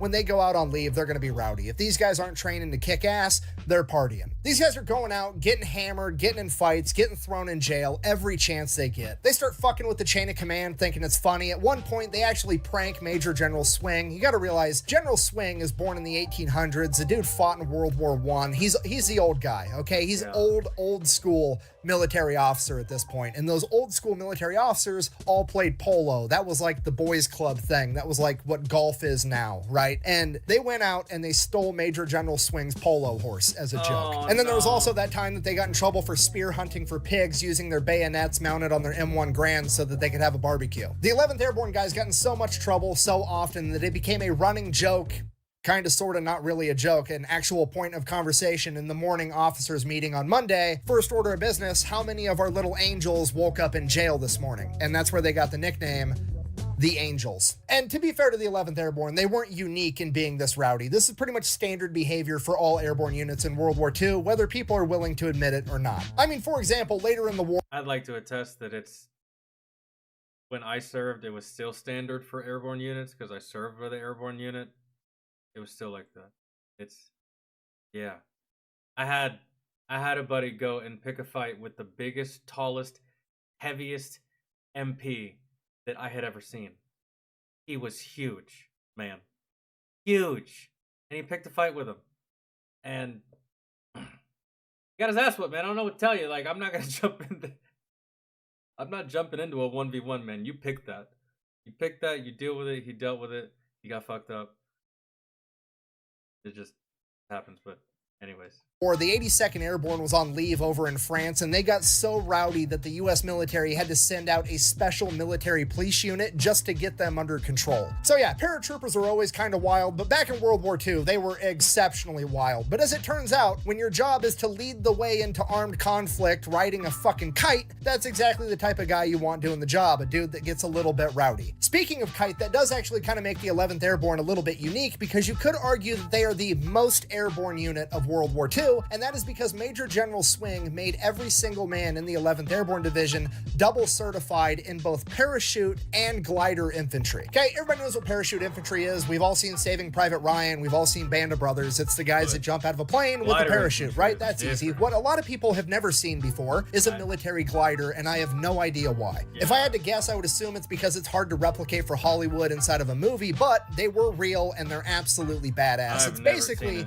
a giant kite that looks like a plane that a C-47 literally tows behind it into the battlefield. So the C-47's got a bunch of paratroopers jumping out of the side of it, and it's also towing a giant plane-sized kite that's capable of carrying like 3,700 pounds and a bunch of guys inside of it. And then as the paratroopers jump out, the gliders detach at this rope, and then they glide the rest of the way into the country, land this plane. Okay, side note, unpopular opinion, this is the most gangster vehicle of World War II. Okay, you know who I don't want to have to get in a fight with? The guy that shows up for military training to partake in the biggest war the world has ever seen, and when everybody else is like, oh, I want to drive a Sherman tank, I want to serve on a battleship, I want to drive an Amtrak, and this motherfucker's showing up like, fuck it, I want to drive a kite into battle 12 hours before everybody else and be surrounded by the enemy.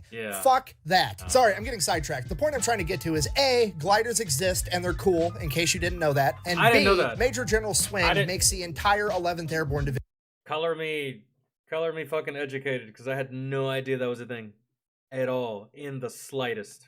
Cross-train on both, so every single man in his division can both jump out of a plane with a parachute or be towed behind a plane in a giant kite with 3,000 pounds of shit in it, which no other airborne division was doing at the time. You were either a parachute guy or you were a kite guy. So the 11th Airborne Division gets done with their training by December of 1943, and now it's time to show Eisenhower what's up. So they set up this big war game, mock mission, whatever you want to call it, known as the Knollwood Maneuver, where the 11th Airborne Division is supposed to capture an airfield. Now remember, a lot of the leadership is trying to get rid of airborne divisions. They want to prove how ineffective that this is. So this is not going to be an easy mission, okay? In order to succeed, they have to capture 13 objectives all at the same time, secure an area to land the rest of the division, capture the entire airfield, hold it for a certain amount of time, and then also be able to evacuate casualties as a massive movement and a massive undertaking. They go. Like, this mission has to go perfect. And that's exactly what happens. The 11th Airborne Division on the... And yo, JD, what's good, man? How are you? I'm sorry, I wasn't reading chat there for a bit. I was like focused on this, but I have chat pulled up now. First wave drops in 4,800 guys using... Hold on, the gliders were mentioned in Saving Private Ryan and actually shown on the ground. Huh. I guess I don't remember. I'd have to rewatch that movie for the sole intent of hearing them reference that. Really. 200 C-47s and over 200 gliders. They absolutely crushed this mission. At this point, Major General Swing and the rest of the high-ranking military officers that are kind of rooting for the airborne divisions look over at Eisenhower like a bunch of kids looking at Dad, asking if they can keep the stray dog they just found. Like, Dad, can we keep him? Look at how fucking awesome these guys are, please. And finally, Eisenhower's just like, fine, whatever, we can keep it. Okay, if you're not picking up what I'm putting down, I'm trying to tell you that the 11th Airborne has just saved the entire concept of airborne as a whole. Okay, when the average person thinks about paratroopers, they're thinking about jumping into Normandy, D-Day, Market Garden, all that stuff in the European theater. These guys had to prove the value of jumping. They had to prove the value of the actual intent, right? Jumping out of a plane, landing in enemy territory, whether it be day or night. Assaulting the enemy this way is just is a crazy advantage. All that stuff is downstream from this, okay? Yeah. All of the airborne divisions would have been disbanded, and that never would have happened were it not for the 11th Airborne proving to Eisenhower how effective airborne can. I mean, maybe it happens later on down the line, but let's say it doesn't. The 82nd doesn't exist anymore. The 173rd doesn't exist anymore. The 101st doesn't exist anymore. Like, there's quite a bit. There's more than that. I'm just not listing them all, but you know what I'm saying? NB. So right out of the gate, the 11th Airborne has already changed the world, and in a small way, they are responsible for the success of every other airborne mission that came after this. So naturally, as a reward, they get sent into the European theater where they're going to get to do things like jump in on D-Day, jump in and participate in the biggest airborne operation of all time, Operation Market Garden. They're going to be remembered and celebrated, and there's going to be movies and TV shows about them, and everybody's going to know who they are. I'm just kidding.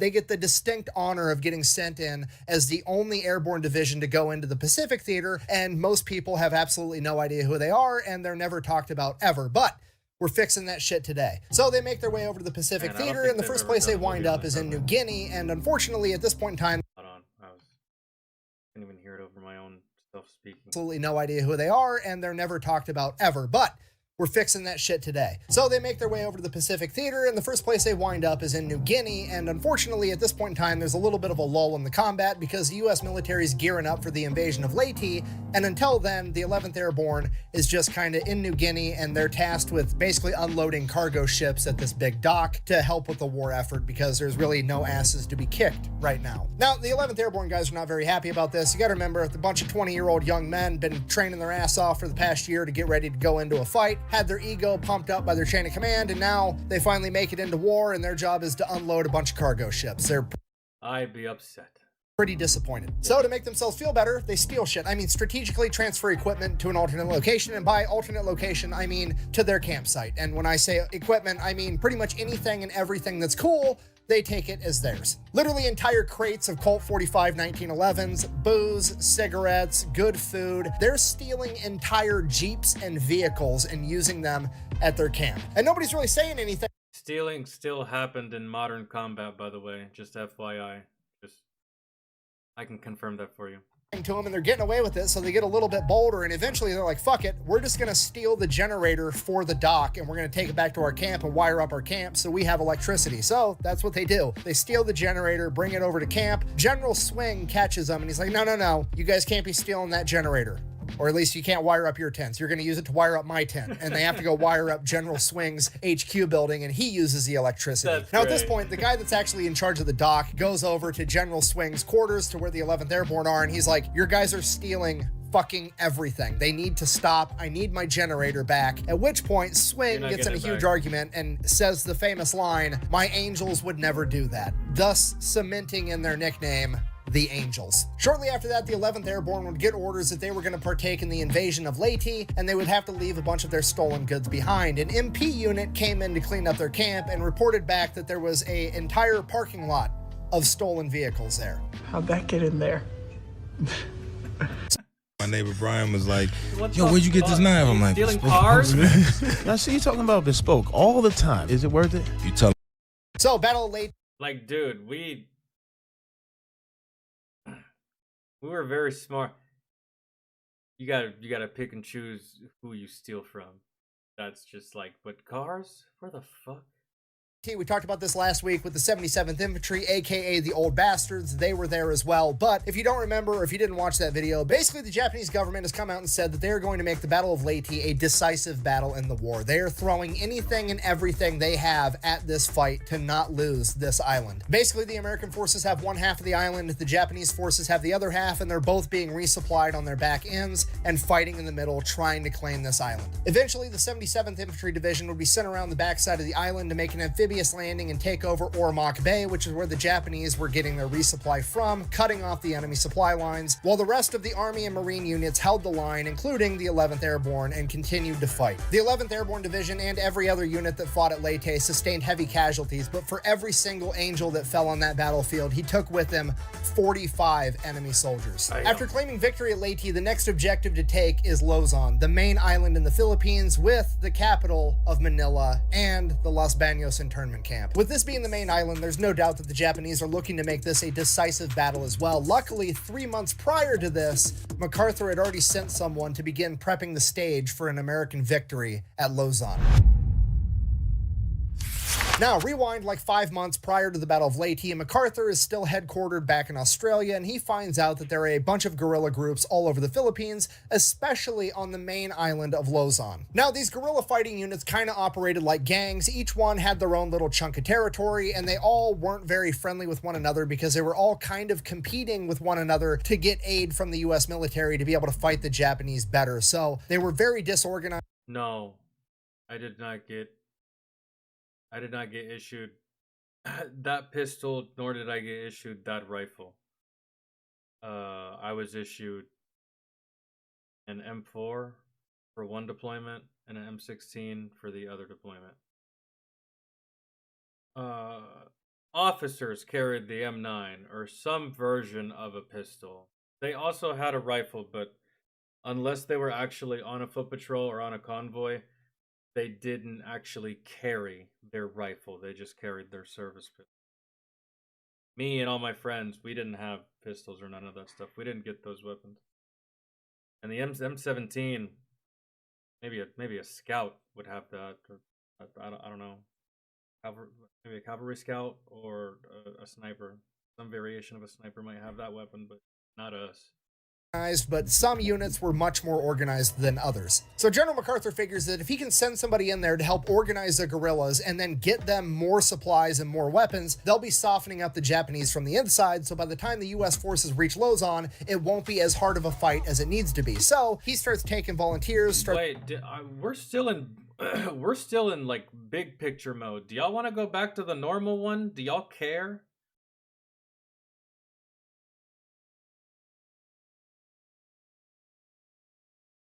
I completely forgot to... Or does it matter? Do y'all want to stay here, or do y'all want to go back to this one? Either's fine. Joe, are you asking me what I was, or are you telling me what you were? Because that was my MOS when I was 88 Mike. Yeah.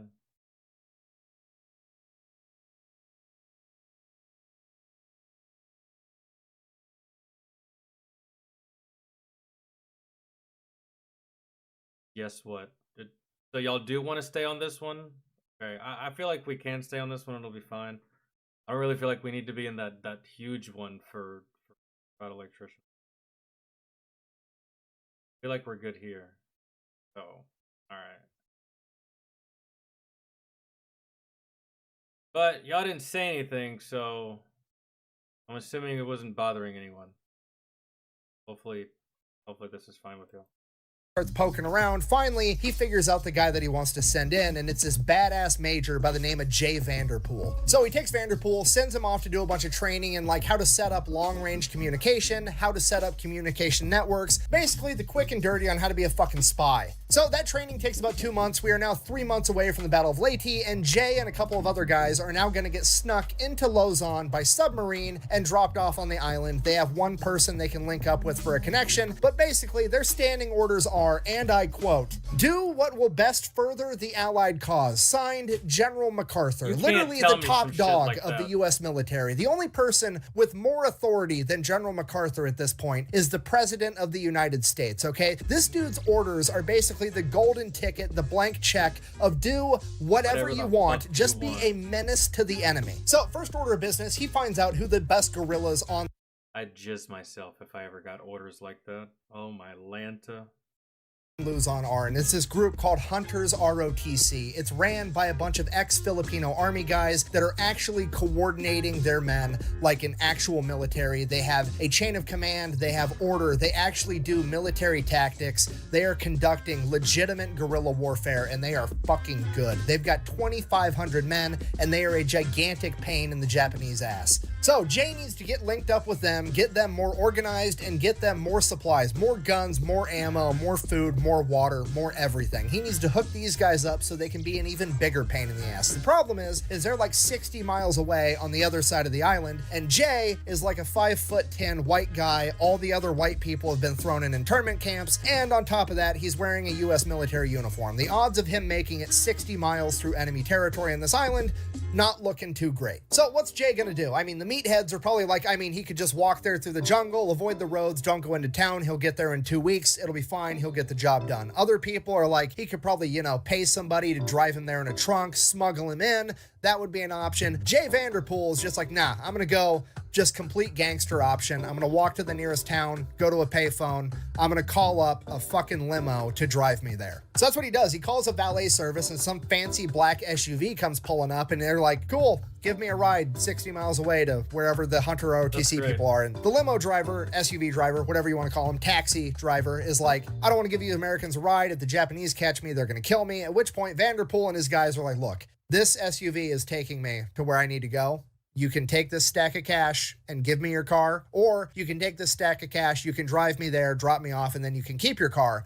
Either way, this SUV is taking me to where I'm going. Are you driving or not? So the driver's like, fine, I'll do it. They drive all the way there. They pass through multiple Japanese checkpoints. Because it's such a fancy vehicle, the Japanese don't even bother to stop them. They just salute and wave them through. That's what I was gonna say, man, because limos always hold what? Important people, rich people, right? People of influence.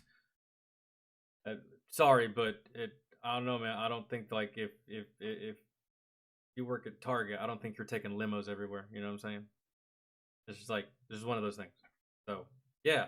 It works. It's a good idea. Assuming that it's somebody important. It is Yeah. fucking so stupid that it that works. it's genius all at the same time. It's incredible that it worked. It's the funniest fucking part of this story. So this happens multiple times and they make it. And then I'm sure that had he got caught, he would have just told the Japanese, oh, Brad Pitt, actor, I come to see Your Excellency, right? Or just made up some bullshit and then that works too. I don't know, man. I feel like it was destined to work no matter what. All the way to the village where Hunter's ROTC is located. And when they get out, the leadership of Hunter's ROTC just sees America. Or maybe they just wouldn't give a rat's ass about Brad Pitt either way. Or not Brad Pitt. This was the 40s. What the fuck am I talking about? Who was famous back in the 40s that he could have said? But you know what I'm talking about? You just like say a famous person that like the Japanese might know. Like, oh yes. No, maybe. Americans in American military uniforms getting out of like this dope black SUV 60 miles inland into enemy territory. So the guerrilla leaders are thinking like, oh shit, these guys are gangster as fuck. Look badass. That's really badass, guys. That's dangerous. So already they're off to a great foot due to Vanderpool's insane strategy of calling a limo to drive him through enemy territory. And then Vanderpool whips out his printed out order from General MacArthur, basically saying do whatever to further the Allied cause. At which point the look to anyone that has ever, to anyone that watches Fat Electrician videos, don't try that. Okay, like if you're one of these crazies, right? Don't actually try the limo strategy here in America, all right? Anywhere today. That shit don't work like that no more. That shit worked for that time. That shit's not working today. I just hopefully y'all know that. PSA.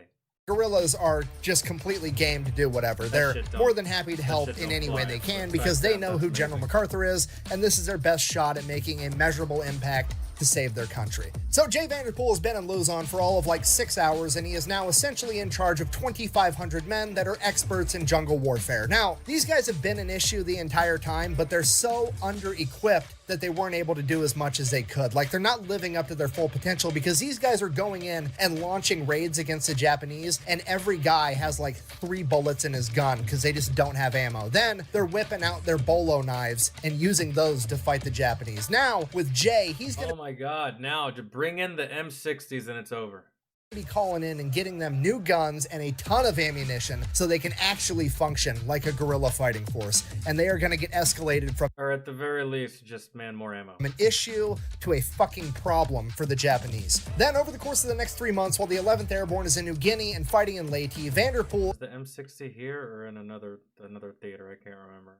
Is in Luzon, getting his guerrilla network even bigger. He's getting more guerrilla units to cooperate with him, and he's getting them guns and ammo as well. And he builds this entire command structure that he calls the GGC, the General Guerrilla Command. And then he teaches all of them how to gather intel, spy on the Japanese, and send long-range communications. So now, not only is his guerrilla fighting force a guerrilla fighting force, but they're doubling as a spy network as well. In the span of 3 months, Jay Vanderpool has essentially turned himself into the guerrilla warlord of the Philippines. So fast forward January 9th, 1945, American forces were victorious at Leyte, and now they are making their invasion into Luzon with like 175,000 men. It is a massive offensive operation. And Jay Vanderpool, our favorite guerrilla warlord, has positioned all of his guerrilla fighters in between the American landings and the Japanese main forces. So that way, when the Japanese try to make their way to the beaches where the Americans are landing, they're going to be attacking them on the roads with ambushes the entire time, softening the enemy before they even get there to play defense. And here's what I need you to understand about this. This is 1945. The Japanese are not winning this war. It's not going good for them at all. Their supply lines are breaking down. They're having trouble getting their men ammunition, food. Everything is going about as bad as it can be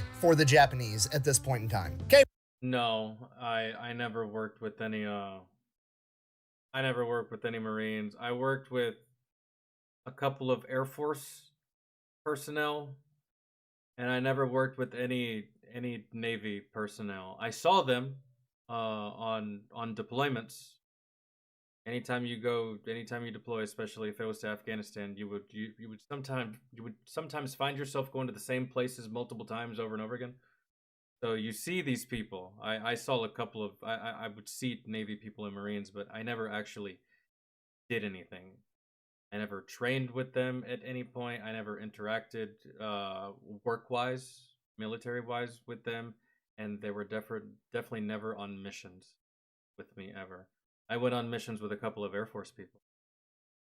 That wasn't fun, but anyways.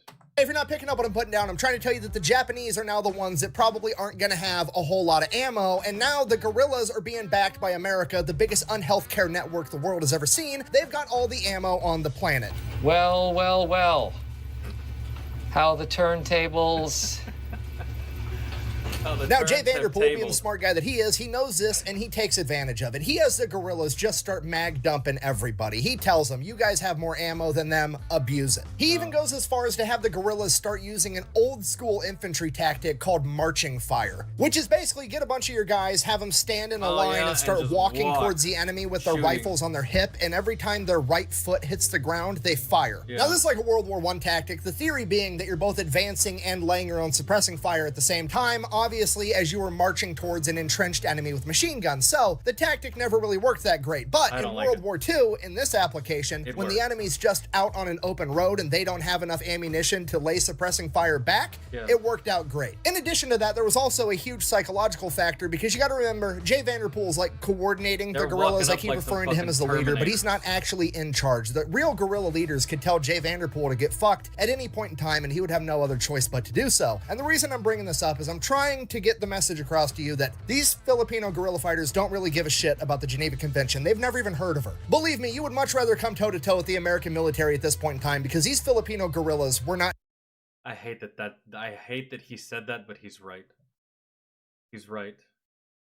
We care so much about the Geneva Convention that we're at the point now where we will literally let you shoot at us first, and hopefully you miss. That way, if you do miss, we can return fire.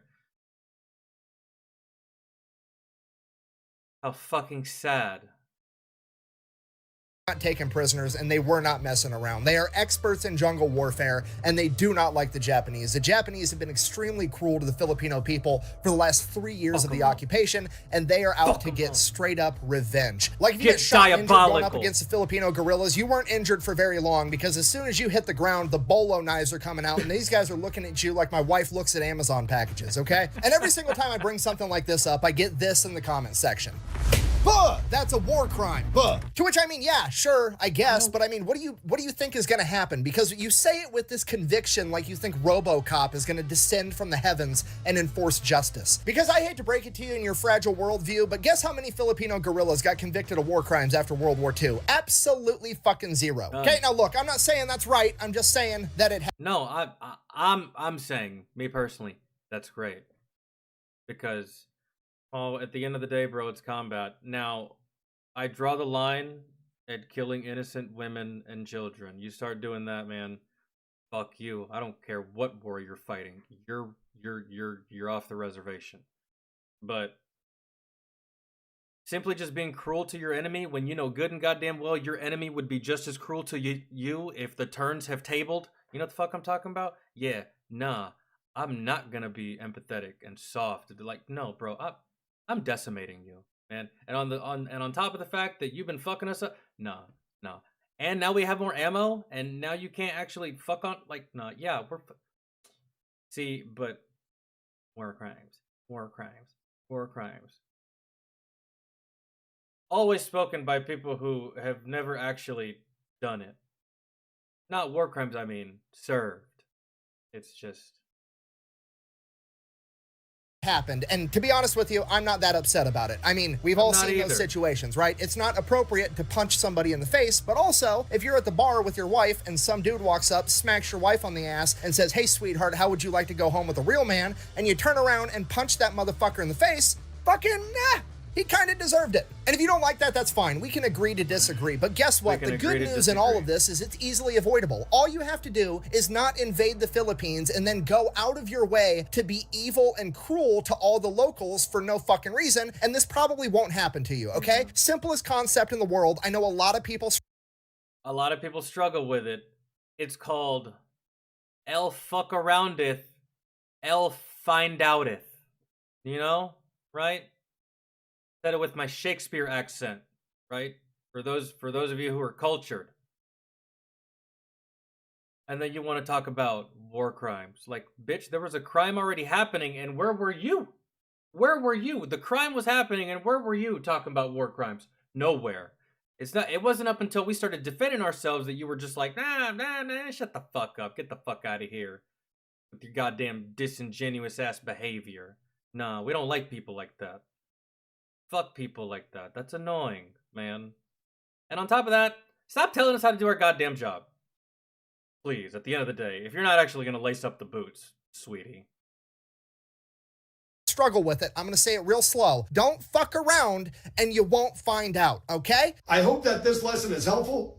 Thank you. Sorry, I'm getting sidetracked. Moral of the story, the Filipino guerrillas are out in the jungle being complete gangsters going up against the Japanese. Now, after a while, it gets to the point where Vanderpool's contact is like, yo, you need to chill. You're expending so much ammo that the general whose AO that you're inside of is going to get mad that you're taking up some of his ammo, and you just need to slow it down because you're burning up too much. To which his guy's like, I don't know, it's some hard ass by the name of General Swing who's in charge of the 11th Airborne Division. To which Vanderpool is like, cool, you send General Swing down here, he can see my results, speak for themselves, and we'll see what he has to say. So it's a date. The next morning, General Swing is going to have his driver bring him out to where Vanderpool is, and they're going to have a little conversation about how much ammunition he's burning up. But before that happens, he's like, what's all this fucking ammunition that you're using, man?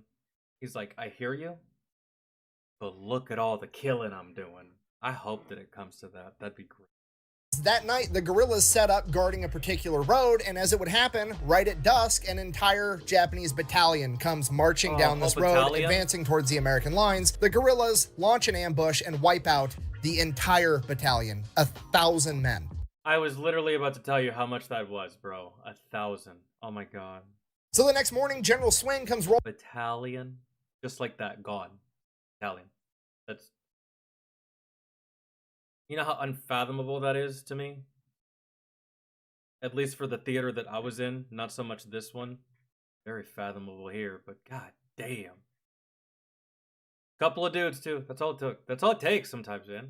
Rolling down the... Especially with a tactical advantage. Very same road with his driver and his aide in his car and an armed escort, and he gets about halfway there and he starts noticing there's an awful lot of opened Amazon packages, dead guys on the side of the road. And the closer he gets to where Vanderpool's supposed to be, the more and bodies. More of them there are. Yeah. And after a little bit, General Swing just tells his driver, all right, turn this shit around. He leans over to his aide and says, and I quote, you give Vanderpool all the goddamn ammunition he wants. So this continues for about a month. As they were everywhere. What do you mean, sir? There were bodies everywhere. He gets the ammo, it's fine. I knew it. I'm so glad it came to that. That's great. The American forces fight their way through Luzon to Manila. So, Battle of Manila kicks off February 3rd, 1945, and the first order of business is to liberate Santo Tomas internment camp, and that also happens on February 3rd. And what they find at Santo Tomas is absolutely horrific. The conditions of the camp have done nothing but gone down since 1943, and the conditions that they are living in 1945 are very similar to what I've already highlighted when I talked about Los Baños previously. Because of this, General MacArthur himself decides that he needs to see this with his own eyes, so he goes and visits Santo Tomas and immediately decides that his next order of business is to liberate the Los Baños internment camp immediately, and he gives that order directly to General Swing in the 11th Airborne Division. Okay, I need you to understand, that's a really big deal. General MacArthur is like top dog in the military. It's President, MacArthur, everybody else. MacArthur doesn't tell individual divisions or units what to do. He doesn't give those kinds of orders. He tells entire military branches what to do, and those orders get disseminated down through the ranks amongst the different generals, and it goes through like a whole chain of command thing. He has just skipped several rungs of the command structure to give this order directly to General Swing, which speaks volumes as to what MacArthur thinks of the 11th Airborne, because he thinks that they are the exact people for the job, and he doesn't want the chain of command to fuck that up. So while the 11th Airborne Division is actively fighting in Manila, they are also... Because it usually gets fucked up. Like, I'm pretty sure there was an order that was put in, you know, when I was in the military, an order that was put in by a 4-star general, right? And it goes down the chain, down the chain, down the chain, and the order could have been whatever you think it is, right?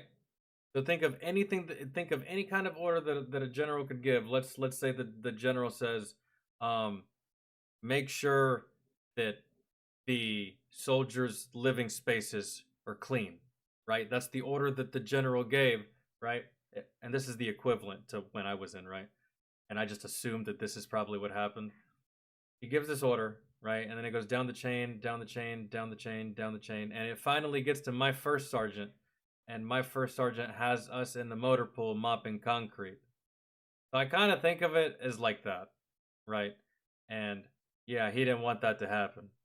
He didn't want us as just some random fucking person that he probably doesn't know all that well or at all, given these dudes any kind of orders or direction or any of that, because he also knows that when shit goes down the chain and so many people hear it and so many people are saying either the same thing, shit changes, man. And people's versions of shit, it's just like, it will change when that many people are sharing the same bit of information and it's going down the line of people, whether it be through an email, over the phone, face to face, person to person, right? And it's just like so much shit can get lost that I'm pretty sure that shit does get lost all the fucking time, and that explains the amount of times that I've had to do really, really stupid shit and I was confused as to why I was doing it, and my chain of command couldn't even give me a good reason. Probably because the real reason got fucked somewhere towards the top on its way down.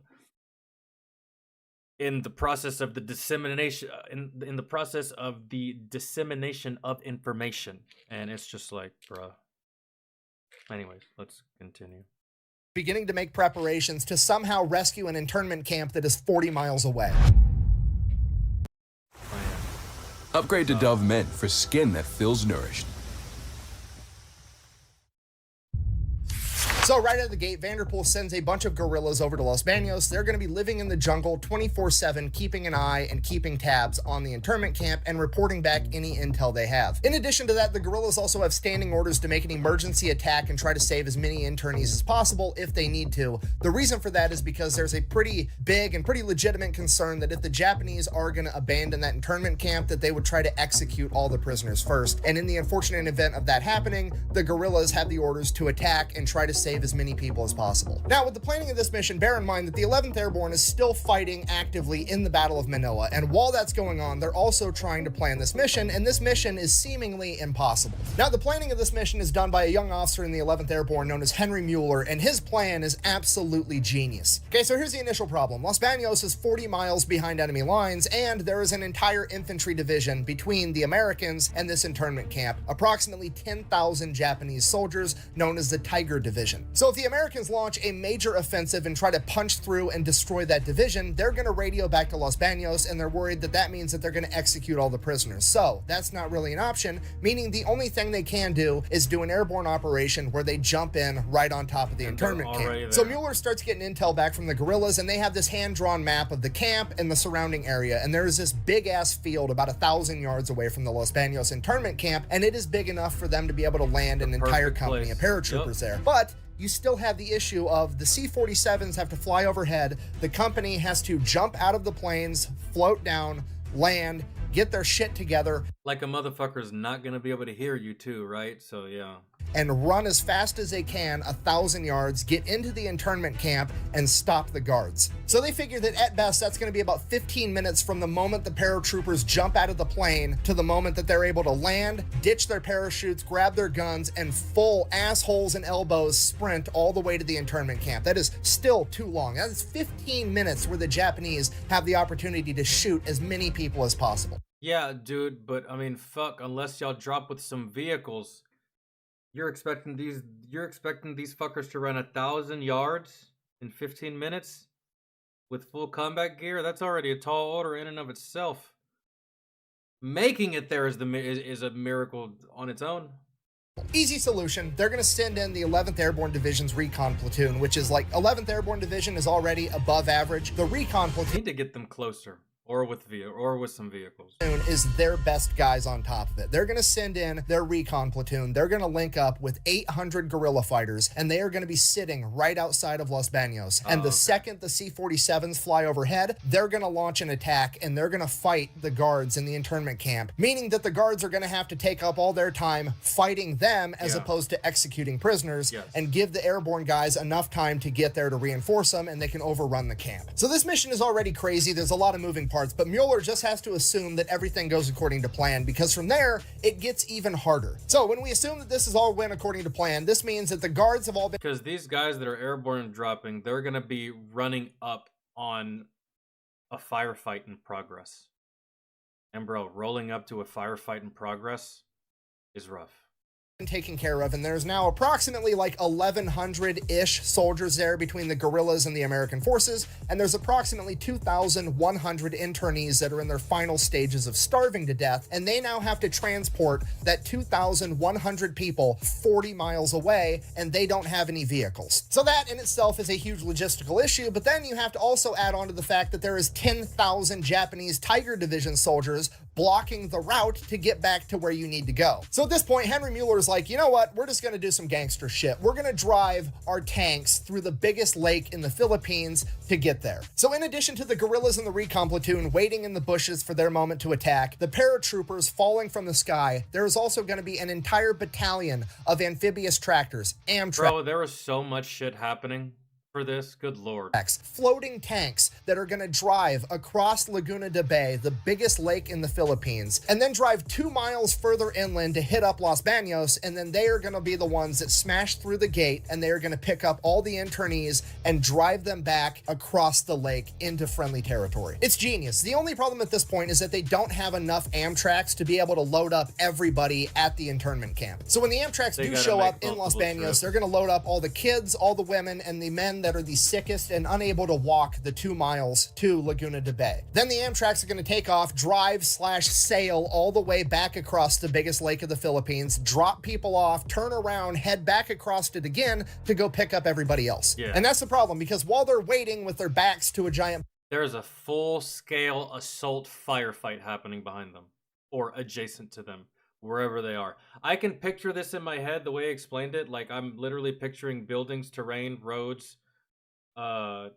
grass, the lake, everything, and all of it, how it connects. He painted a decent picture for me to be able to replicate it in my head, but it again to go pick up everybody else. And that's the problem, because while they're waiting with their backs to a giant body of water, that infantry division, the Tiger Division of 10,000 angry Japanese soldiers, are going to have time to make it back to the internment camp, track them down, and presumably slaughter everybody, because they're not going to stand a chance. It would be 10-1, and these guys are going to be showing up with tanks, mortars, and artillery. So in order to address that, they're going to build up a massive American force right on the front line, directly in front of this Japanese Tiger Division, effectively forcing forcing them to have a Mexican standoff with the American division. And this is going to put the Japanese leadership in the position of like, I know that there's a prison raid going on directly behind me, but if I turn around to address it, I'm gonna get fucked up. That's actually genius. That's actually really smart. Between a rock and a hard place, you're gonna have to make a decision. You're gonna have to make a decision that you don't want to make, and the decision is going to suck for you either way. So make a decision that sucks the least, I guess. You're gonna have to face head on. You can't turn around. You could, but that would be worse than facing what you're facing, in my opinion. This entire American army is going to kick my ass. So they're effectively just going to have to sit there in this staring contest and let this raid go on behind them, even though they know it's happening. It's genius. Mueller is effectively playing 4D chess. So Henry Mueller takes his plan to General Swing, lays it all out, and General Swing is like, okay, let's do it. It should work. The problem is we can't do it yet because we don't have enough manpower. We're still fighting the Battle of Manila, and we've taken so many casualties between Leyte, fighting down through Luzon, and now the Battle of Manila. We just don't have the guys to spare right now, but we're gonna do it as soon as we can. So they're forced to kick the can down the road for like 2 weeks, and during this 2 weeks, somebody from Los Baños escapes the prison camp and makes their way over to the 11th Airborne's area of operation, and they get picked up, and Mueller hears about it. So Mueller wants to talk to this guy. He wants to know everything about the camp. Maybe he's missing something. Maybe there's something he could do to make his plan better, make it more effective, save more people. So Mueller brings this guy into his office and they start talking, and this guy he's brilliant. He's memorized everything. He was previously an engineer, and this dude went as far as pacing off different buildings. He actually had measurements of how far it is from the gate to this building, from this building to that building. He knew where every machine gun emplacement was. He was able to draw out a very accurate map, every guard tower, everything. So that alone was a huge help. But in addition to that, Mueller wanted to know the schedule. He wanted to know the daily life of everybody living in Los Baños. So he has him walking through an entire day. Like, when you wake up, tell me everything that happens. What's the patterns? What are the guards up to?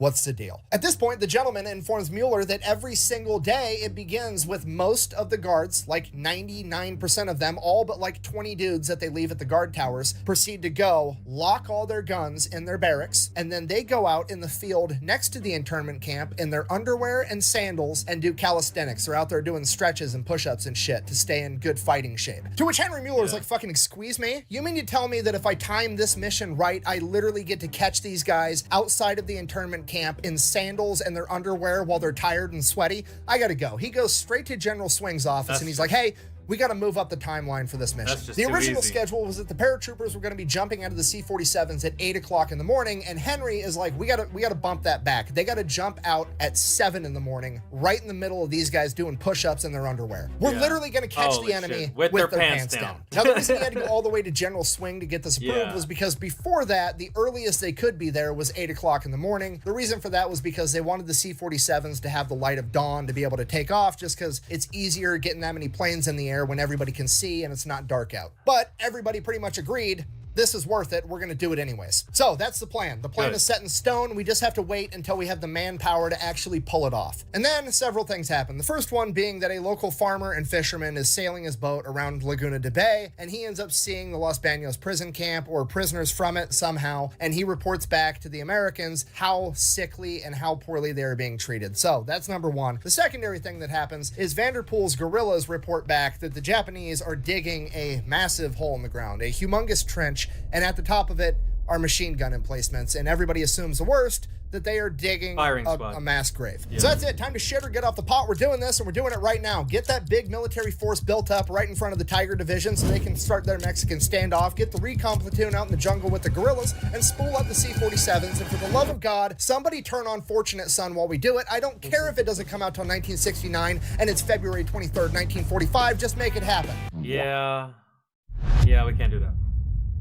Kind of figured. Early morning, February 23rd, 1945, all of the 11th Airborne Division guys start loading on to the C-47s. Now, originally they had just slotted one company to go in and make this jump, but a lot more than just one company worth of guys ends up showing up. Now, I can't prove this with any official military document. They weren't on the manifest, but it was very much one of those situations where everybody in the 11th Airborne Division wanted to be on this mission, okay? They'd already been through hell together. They fought through Leyte, they fought through Luzon, I can they were in the imagine Battle so. of Manila, Yeah. and they had freed Santo Tomas, and all of them had seen the horrors that were happening inside of that POW camp, and absolutely everybody wanted to help. So more guys showed up, whether they were supposed to or not, and they jumped as well. So they load up into the C-47s, they take off. Problem, one of the C-47's landing gear won't retract back up into the plane. Apparently, in the darkness of night, one of the maintainers on the ground forgot to pull the locking pin out of the landing gear. Fuck it. Make it one of those gliders. And now they Probably can't. There's no way. They can't pull the landing gear up, meaning they can't get up to speed. They're gonna miss the hit time. Okay, right out of the gate, that's a big fucking problem. I mean, it's only one of the planes, so it's got approximately like 28 paratroopers in it, but in a mission this small, 28 guys can be a make or break amount of dudes. And we don't have time to turn around, pull the pin out, and get that plane back up into the air. We can't have all of the C-47s slow down because then none of them will make their hit time. And they all have to be there when they're supposed to be there because those Amtraks are showing up on time. The recon platoon and the guerrillas are showing up on time. And most importantly, we got to catch the enemy literally with their pants down in a field doing push-ups. Dude, just make the plane take off and then worry about landing it later. You just need it to do the mission. That's it. At this point, the pilots are like, fuck it, I'm just gonna floor it the entire way there with the landing gear down. I'll just beat the atmosphere into submission for the next 40 miles, to which the radio tower is like, you're gonna blow an engine if you do that, and the pilots respond with, well, let's hope I blow it on the way back. Yeah. And I think we can all agree Fuck it. that's gangster as fuck. Well, that's going on. yeah. The recon platoon and the Why scouts not? are going and they're getting into position, and one of the recon The plane is pretty much kind of foobar at the moment anyways. Just use it. And if it gets fucked up, whatever. It was already kind of fucked up to begin with. It's fine. guys, a guy by the name of Terry Santos, as he's coming up to the camp, approaches this guard hut. In this situation, I don't know, man. Even as leadership, I'd be willing to spare a plane if I could get a tactical advantage like this. Man, really, at the end of the day. And it's us. We got so many planes. It's like kind of right out in the middle of nowhere. It's like an early warning system, and inside of it's just one man sleeping on his gun, and he's got a field phone in his other hand. And Terry pulls out his knife. He's gonna kill this guy. But then he stops. He realizes that this guy's out there as an early warning system. He's probably got to check in every hour, every half hour, every 15 minutes. He has no idea. And if this guy misses a check-in, it's gonna put the entire camp on alert. So he resheathes his knife and just sneaks past him. Okay, side note, luckiest Japanese soldier in the entire story, and he's being a complete shitbag. So, all I'm saying, sometimes being a shitbag could save your life. I mean, what's the shitbag's creed? Never stand when you could sit, never sit when you could lay down, and never be awake when you could be asleep. Yeah, this just saved this guy's life. Anyways, the scouts and the guerrillas, they all go out, they get in position. Thanks to the new drawn map from the previous escapee, they know where every single guard tower and guard hut is. And there are scouts literally sitting outside of them on the other side of the wall, next to the windows with grenades, waiting to hear the C-47s coming up, and they're just gonna toss grenades into all the guard checkpoints and take out all the guards at once immediately. So I don't know why, but this right here kind of like sort of reminds me of like one of the many action scenes in that one movie, what is it? Ungentlemanly Warfare or some shit like that with Henry Cavill, and that shit was great. Let me go back. Guard hut is, and there are scouts literally sitting outside of them on the other side of the wall, next to the windows with grenades, waiting to hear the C-47s coming up, and they're just gonna toss grenades into all the guard checkpoints and take out all the guards at once immediately. So they're in position and they're waiting, and it feels like forever, but it's probably only like 5 or 10 minutes, and they're waiting, and then they start to hear the faint drone of the C-47s off in the distance, and they keep waiting until it gets louder and louder, and then as soon as the Japanese guys out working in the field turn to start looking up towards the sky, they attack. Every guard hut on the ground gets a grenade through the window. Every guard tower gets raked with machine gun fire. Terry Santos runs in, and the barracks that has all the guns inside of it, and he throws white phosphorus grenades inside, lighting the entire building on fire so that they can't even retrieve their guns if they wanted to. Another scout runs up to the commandant's office where the man in charge is supposed to be, and the only Japanese man in there runs and jumps out the window of the second-story building, and allegedly the scout shoots him out of midair with his Colt 45. Nice shooting, Tex. Some of the guards try to fight. The paratroopers show up.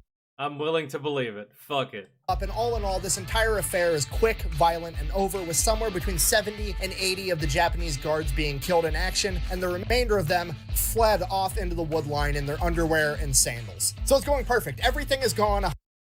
What happened to all that honor that y'all were talking about, huh? I guess honors, you kind of like put a pause on the honor system when your pants are down, maybe? I don't know, but doesn't running away have something to do with the honor? At least I would think. They like to play fast and loose with the word. 100% according to plan. Next thing you know, Reverend, what's good? the Amtraks drive right through the front gate. They roll up, their guys get out, they start trying to help load people into the Amtraks so they can all get out of there. And here's where things go off the rails. You see, what they didn't anticipate in this plan was a lack of cooperation from all the internees. And to be fair, they're... Which, I'm just talking shit. On any of my deployments, if I got separated from my weapon with my pants down and I could see white phosphorus, I'm not fighting that either. Getting the fuck out. Sorry. I'm gonna try to find some. Try to find my weapon first. Try to find a weapon, really. And the fact that I don't have pants, I don't care. Those pants don't protect against bullets, right? Technically, you don't need pants to fight in combat. It'd be more comfortable, but you don't need them. Believe you me. They're not trying to be difficult. They don't want to not cooperate, but they don't realize the gravity of the situation. In their mind, you gotta remember, they're starving, they're hungry, they've lived here for the past 3 years, this is their home. They think that the Americans have come to save them, and they are now behind friendly lines. They don't realize that they're 40 miles deep behind enemy lines, and that there's an army of 10,000 Japanese soldiers coming to potentially kill them at any moment. And the army guys don't exactly have time to explain that to 2,100 people, so they're kind of sitting over there like, guys, I need you to get on the Amtraks right now, and they're like running back to the barracks like, oh, let me go pack my bags real quick. No, we don't have time for any of that shit. It's chaos. It's a complete shit show. There's 2,100 starving people. Like, dog, take like your child, fuck the luggage. You don't even need the luggage. Man, they are coming for your whole ass life. If it's not a small dog, which I don't think they had them, I think that was a delicacy. But you and your child, that's all you need really here. But again, you can't explain it to these people because, one, you don't have the time. There's too many of them. And then there's that language barrier. So, ugh. It's just like, you can sense the urgency, though, in someone's face. They're like, let's fucking go, man. Running around trying to pack their bags. There's people coming out of the barracks with furniture and mattresses and shit. The paratroopers are 100%. And I would literally be on a megaphone. You are about to die right now. Hurry up, man. Sound like a fucking drill sergeant. Hurry up, hurry up. Just channeling that dad energy of like trying to get mom and the kids out of the movie theater, into the car, sit down, buckle up, shut up, so I can get us out of this parking lot to beat all the traffic out of here. They're channeling that energy. And finally, they're like, no, we're not bringing any of this shit. The clothes on your back and you, get on the Amtrak. We have to leave right now. And they're like, fuck it. They take white phosphorus grenades and they go and they light all the buildings on fire so that people have to get out of them because they need all of these people to fucking leave now. And amidst all the chaos, there's this famous... It's like herding sheep that don't know they're in danger, right? They're not moving with a sense of urgency and you're just like, oh, come on, come on. Yeah, dude, been there. It sucks. Interaction where this young woman in her 20s that's been in this internment camp the entire time comes up to one of the biggest, best looking paratroopers there and is like, are you a Marine? And he's like, fuck yeah, no, I'm a paratrooper, like trying to be Mr. Big Badass, right? And she's like, oh, you dumbass, you always say yes. Yup, I sure am, right? You don't want to do stolen valor if you've never served, but like me, I'm in the army. Some badass looking girl comes up to me and says, oh, so you were in the Marines? Yeah. What's up? I gotta make sure that no one can't call me out, right? Looking around, no friends, no homeboys? Yeah. Yep, sure am. What's your name, right? Fumbled the bag here by saying paratrooper, bro. Don't give a fuck about what that is. Oh, man. Like, trying to be Mr. Big Badass, right? And she's like, oh, all the time I've spent here in this internment camp, I've always dreamed about being rescued by a Marine. Which is just the ultimate cherry on top of this shit Sunday. Like, hey, sorry things aren't going that great at this moment. Also, don't know if it helps. Just wanted you to know that I would rather bang a Marine. In addition to that, there was a bunch. I know that you're here to save my life and everything, but damn. Really hoping to get lucky. To Catholic priests and nuns that had dropped to their knees praying, thanking God for literally sending angels to come and save them. At which point, the angels are like, bro, do that on the Amtrak. Get up and then go take a knee in the tank so we can get this shit going, because I'm trying to actually finish saving you guys. I'm not done yet. And this is my favorite part of the story, right? Because Amtraks all have names painted on the side, right? They're like tanks. Like, the crew gives their tank a funny name or a cool name or a badass name. Like Gene Lafayette Poole called his M4 Sherman tank In the Mood. Well, this particular we tried to name our truck the Shocker. And we successfully named it the Shocker, but then we took some stencil and we spray painted the Shocker symbol on the top of the turret, like where I was, right? Like, you look at the truck, you see my head sticking out, hey Falcon, I'm like, what's up? And you can see the Shocker symbol right there, right? And our commander made us take it off. Because everyone's a fucking pussy these days. Those days, anyways. I don't know. It got worse. It's just fucking... It was so good, man. It was such a good thing. And we were going to come up with names for every truck, but every truck had a name. It was our call sign, but, like, you know, we had our own names that they wouldn't... Amtrak that they loaded up all of the Catholic priests and nuns onto. On the other side of it, its name was, and I quote, the Impatient Virgin, which is fucking hilarious. Anyways, all the Amtraks get loaded up to maximum capacity and they take off. So now we've got all the paratroopers and somewhere between 500 and 600 of the healthiest looking internees available, and they're gonna have to walk 2 miles over to the lake. Okay, now cut back to the Amtraks. They're driving to the lake and they start taking fire from the tree line. They can see the muzzle flashes off in the distance. So one of the Yo, people, get behind the tanks. Go. Walk side by the tanks. The tanks will provide cover fire for you. American soldiers in one of the Amtraks is trying to get up to the 50 cal to return fire, but there's so many internees in there and nobody's listening. They're all cheering and talking and nobody can hear him. He's telling people to move, but they're not listening. So he finally just literally... Hey! He either fucking opens fire or I think he opens fire, but not on them. He's going to shoot. He's going to shoot this. Gets on top and crawls over people to get onto this machine gun to start returning fire. And this dude is just dumping ammunition everywhere in that general direction, literally cutting down the trees that these people are firing from. And finally, when he quits seeing muzzle flashes, he stops firing into this tree line. And as the gun falls silent and the ringing in his ears finally goes away after a couple seconds, he hears a baby crying. And he looks down and there's an internee woman that was obviously starving to death, and she was holding a 3-day-old baby named Lois. And the baby was crying because one of the hot brass casings from the 50 caliber machine gun had fallen down and burnt this little 3-day-old baby's face. And this American soldier's name was Dwight Clark. Felt like I think that baby was crying beforehand because he just heard a fucking machine gun just mow down trees and or people. And it was right there, and these things are loud as shit. These things are loud as shit to grown men. Like, we wear hearing protection. Grown-ass people do, and that is a fucking infant like that, man. I'm pretty sure it was already crying, but yeah, that hot brass probably didn't feel much better. And again, as a grown man, I've been hit by hot brass. It didn't feel good. I didn't cry, but I was pissed. It hurts, okay? And it'll take you off guard, too. Like, so, yeah, for a child, that's rough. Feel bad. The biggest piece of shit on the planet because he had just burnt this little baby's face with a brass casing. But as sad as that is, everything works out as best as it possibly could because they get all of the internees across the lake. Those people had the situational awareness and the survival skill of a sloth, bro. Really. You had to get on that gun. Otherwise, what? All these people sitting here having their own conversations about to get mowed down because there's fire coming from this way and they don't want to pay attention. No, it's not your fault, dude. Not your fault at all.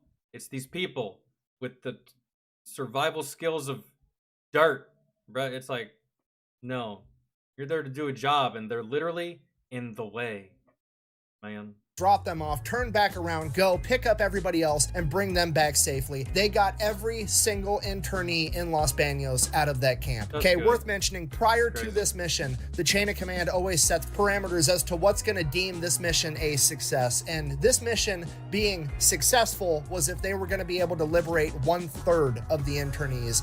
Oh, wow. So they set the bar very low for this. Because, I mean, dude, imagine, man, what a huge undertaking. 2,500 people. Some half dead, some kind of almost dead, a lot dead, right? And on top of, I'm wondering if they recovered any, they should have recovered dead bodies too, right? You know, to return them to family or to have some kind of funeral service or whatever. So I'm assuming that on top of, you know, living people and the people, they also had to, you know, tote out the fucking, the corpses, right, of the already deceased, which, yeah, that, and then the, and they got all of them. Yeah. Unfortunately, not everybody would get a happily ever after. Among the Japanese soldiers that escaped in the first attack was Sadaki Konishi. He fled, made his way back to the Tiger Division. Is that the bastard that was wreaking havoc on all the civilians? The one that was just being really awful at the beginning of the story? He got away? Nothing happened to him?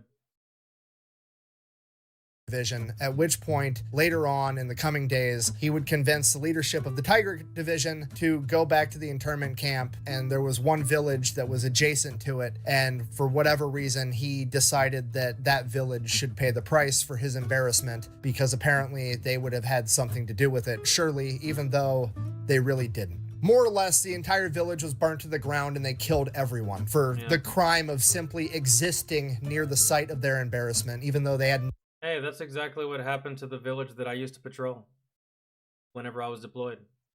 My first deployment, I patrolled this village all the time, man, all the time. And the village was always so populated, full of life, kids, women, children, kids playing in the street, vendors, just hustle and bustle, man, very, very busy. It was like its own little New York City, right?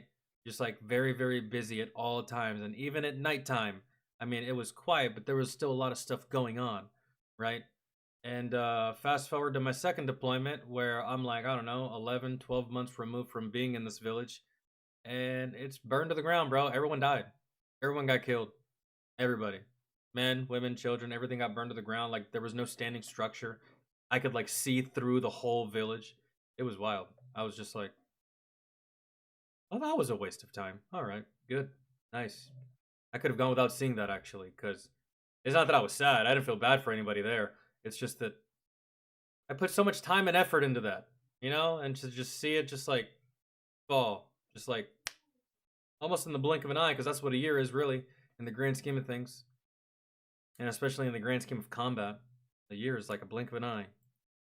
Nothing to do with it. About a week later, American forces would win the Battle of Manila and they would continue to advance southward towards Los Banos where they had previously been, and the 11th Airborne and the rest of the Allied forces would come face to face and see what the Japanese had done to that village because of their success during the Los Banos prison raid. For this, Sadaki Konishi was captured, tried, and sentenced to death by hanging in 1949, which, unpopular opinion, seems like far too quick of a death for somebody. It is, but I'm just happy that something happened.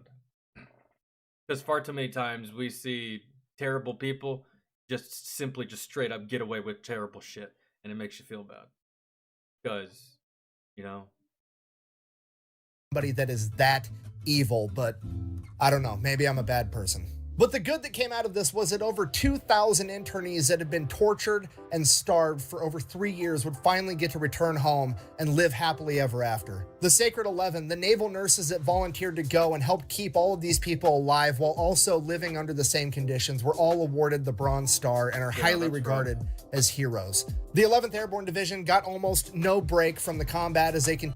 It's hard to give someone food when you're just as hungry. I mean, not if it was like your own blood, but like a stranger? Rough.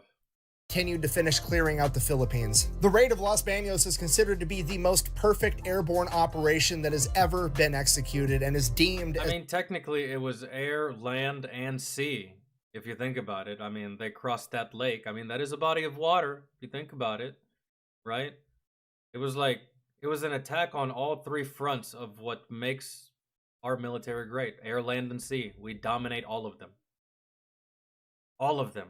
We dominate all three categories. And if you can dominate those categories, you win against most enemies. Really, for the most part, at the end of the day. You may lose a couple of ground troops, but if you just get fed up with it, nothing a little bit of airborne can't fix, or a little bit of, I don't know, a C-130 just ready to blow you off the face of the fucking earth. So it just, you know, that was good. Let's finish it up. as a great success. Despite that, most of you have never even heard of it. And there's one simple reason for that. On the very same day as the Los Baños raid, February 23rd, 1945, a group of Marines fashioned together a couple of drainage pipes and put the American flag on it and hoisted it over a battlefield where they were victorious at Iwo Jima. And when push came to shove, the newspapers decided to air the story that had the cooler picture. I'm gonna be honest with you guys, I have absolutely no idea how to end this video, so I'm just gonna end it with my favorite part. Fast forward to 1998, 43 years later, there's a woman by the name of Lois that gets a phone call. Oh, Lois is the baby. The baby. They got her face burned by the brass that fell on her whenever homie decided to get up on that gun and just shoot it anyways, even though there was people around, because, you know, again, they were just not paying attention. And you know what? In that situation, you know, I just get freed from captivity, and I haven't eaten in days. Dazed and confused. Maybe I was asleep before it happened, before I got freed. I'm just like, what? And then language barrier. What? From where? Who? What's happening? But at the very least, man, you should be aware enough to hear gunfire. So, again, like, anyways. Seemingly out of the blue, she answers it, says hello, and it's an elderly man on the other line by the name of Dwight Clark, and he says, "Are you baby Lois from Los Baños?" To which she replies, "Yes." And the next thing he says is, "Do you have scars on your face?" This man fought through the Pacific in World War II. He has probably both seen and had to do horrific things to survive. And out of all of that, it has tormented this man for the past 43 years, knowing that he may have hurt a sweet, innocent little baby. And after that time, 4 decades, he finally finds out that she did not have any scars on her face. Oh, that's good. And that is probably the happiest ending with the most closure that I could possibly give you. So it hurts. Thank you for watching. The best way to support the channel is go buy some merch over at the Fat Alex. But it is a baby, so you never know, you know. You never know. Like, oh my god, I probably scarred this fucking thing because it's like it's baby skin and it's brand new. But again, babies are resilient because they are so brand new, man. I've seen toddlers, babies, like just tumble and fall in certain ways that if it was like a 16-year-old, you got a broken arm. But because it's a literal infant, just like, whatever. They just fell, right? So, resilient little things. So, a little bit of hot brass. Yeah, well, it sucks. I've been burned by hot brass and I don't have scars. Like, maybe it'll like make the skin like swell up a little bit, like welt, right? For like a day, 2. Nowadays, a little bit of aloe vera and it's fine. But back then, that was a good video. That was a crazy raid, a raid that involved the big 3, the top 3 elements of having a military: land, sea, and air. Really, we can throw in cyber into that here in the coming years once that becomes enough of a threat to where wars are waged using it. But. And as far as what you asked me earlier about the M16, what was it like firing it? Just like firing any other rifle that you've ever fired. That's it. It was semi-automatic with 3-round bursts. There was no full auto function on my M16, and there was also no full auto function on my M4.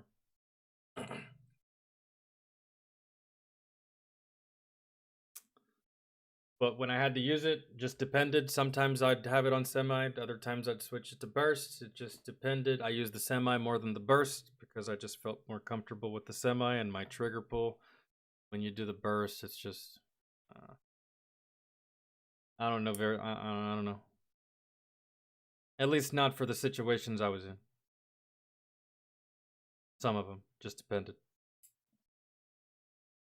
More CQB, 3-round burst maybe. If I'm having to go through a door or something, or like very narrow pathways of villages and shit. Dude, lots of times I would find myself down these like really narrow hallways to where like it almost felt claustrophobic, and I would be walking through these narrow hallways and I would just like be looking and I'm like, oh my god, dude, if I was the enemy, I would just like reach down and just like shove a grenade right here down my shirt, because like just walking some of like the ledges, some of like the walls and shit were like almost like above eye level for me. So like someone that really wanted to fuck with me could just like be there and just like, I don't know, man. I just felt claustrophobic through those things sometimes, man. I know one time I kind of just like freaked out a little bit. You know those scenes in movies where like the tunnel gets really, really long and like narrows, right? That happened to me on a mission one time. I was like just like in this like narrow hallway between buildings too. I don't know how to explain it. And there was like this archway of like an entrance, and I don't know, dude. I just like for some reason I started to get cold. I started sweating. I got like cold sweats for a second. Maybe it was just like a PTSD episode. I don't know, man. But like that, my vision just went, and I was like, I either need the medic or I need to go somewhere. Are we there yet? We're just pulling security. I gotta go sit. Where's the nearest vehicle? I gotta go sit down. Where the fuck? Pull security for me, please.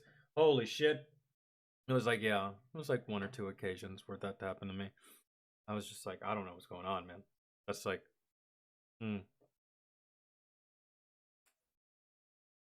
fucking sucked. That same day, I was in the turret all day and I got fucking rained on, man. I was just like, this day sucks. This is shit. This is much shit. Ugh. Okay. Guys and gals, thank you so much for hanging out with me today. I really do appreciate it. Tomorrow we will be live on Twitch. So if you want to listen to some music, if you have music requests of your own, put them in the Discord, or you can just wait till I go live tomorrow on Twitch and you can just put them in chat. It's up to you. So yeah, I'm gonna hop off. My niece is here. I got some things to do. I'm gonna eat. I'm starving. Gotta take care of her little ass. And then promptly fuck off with the rest of my day. But I hope y'all have a good rest of y'all's Monday. I hope y'all had a good Monday. All right. And if I don't see y'all tomorrow, hopefully y'all have a good Tuesday. And if I don't see y'all the rest of this week, hopefully y'all have a good rest of y'all's week. Again, tomorrow's gonna be live on Twitch. Next day on YouTube. Next day on Twitch. We'll get back to some fucking consistency, right? So, again, love you guys. If y'all need anything, y'all can hit me up on Discord or DM me. And I will see y'all tomorrow. Bye, guys.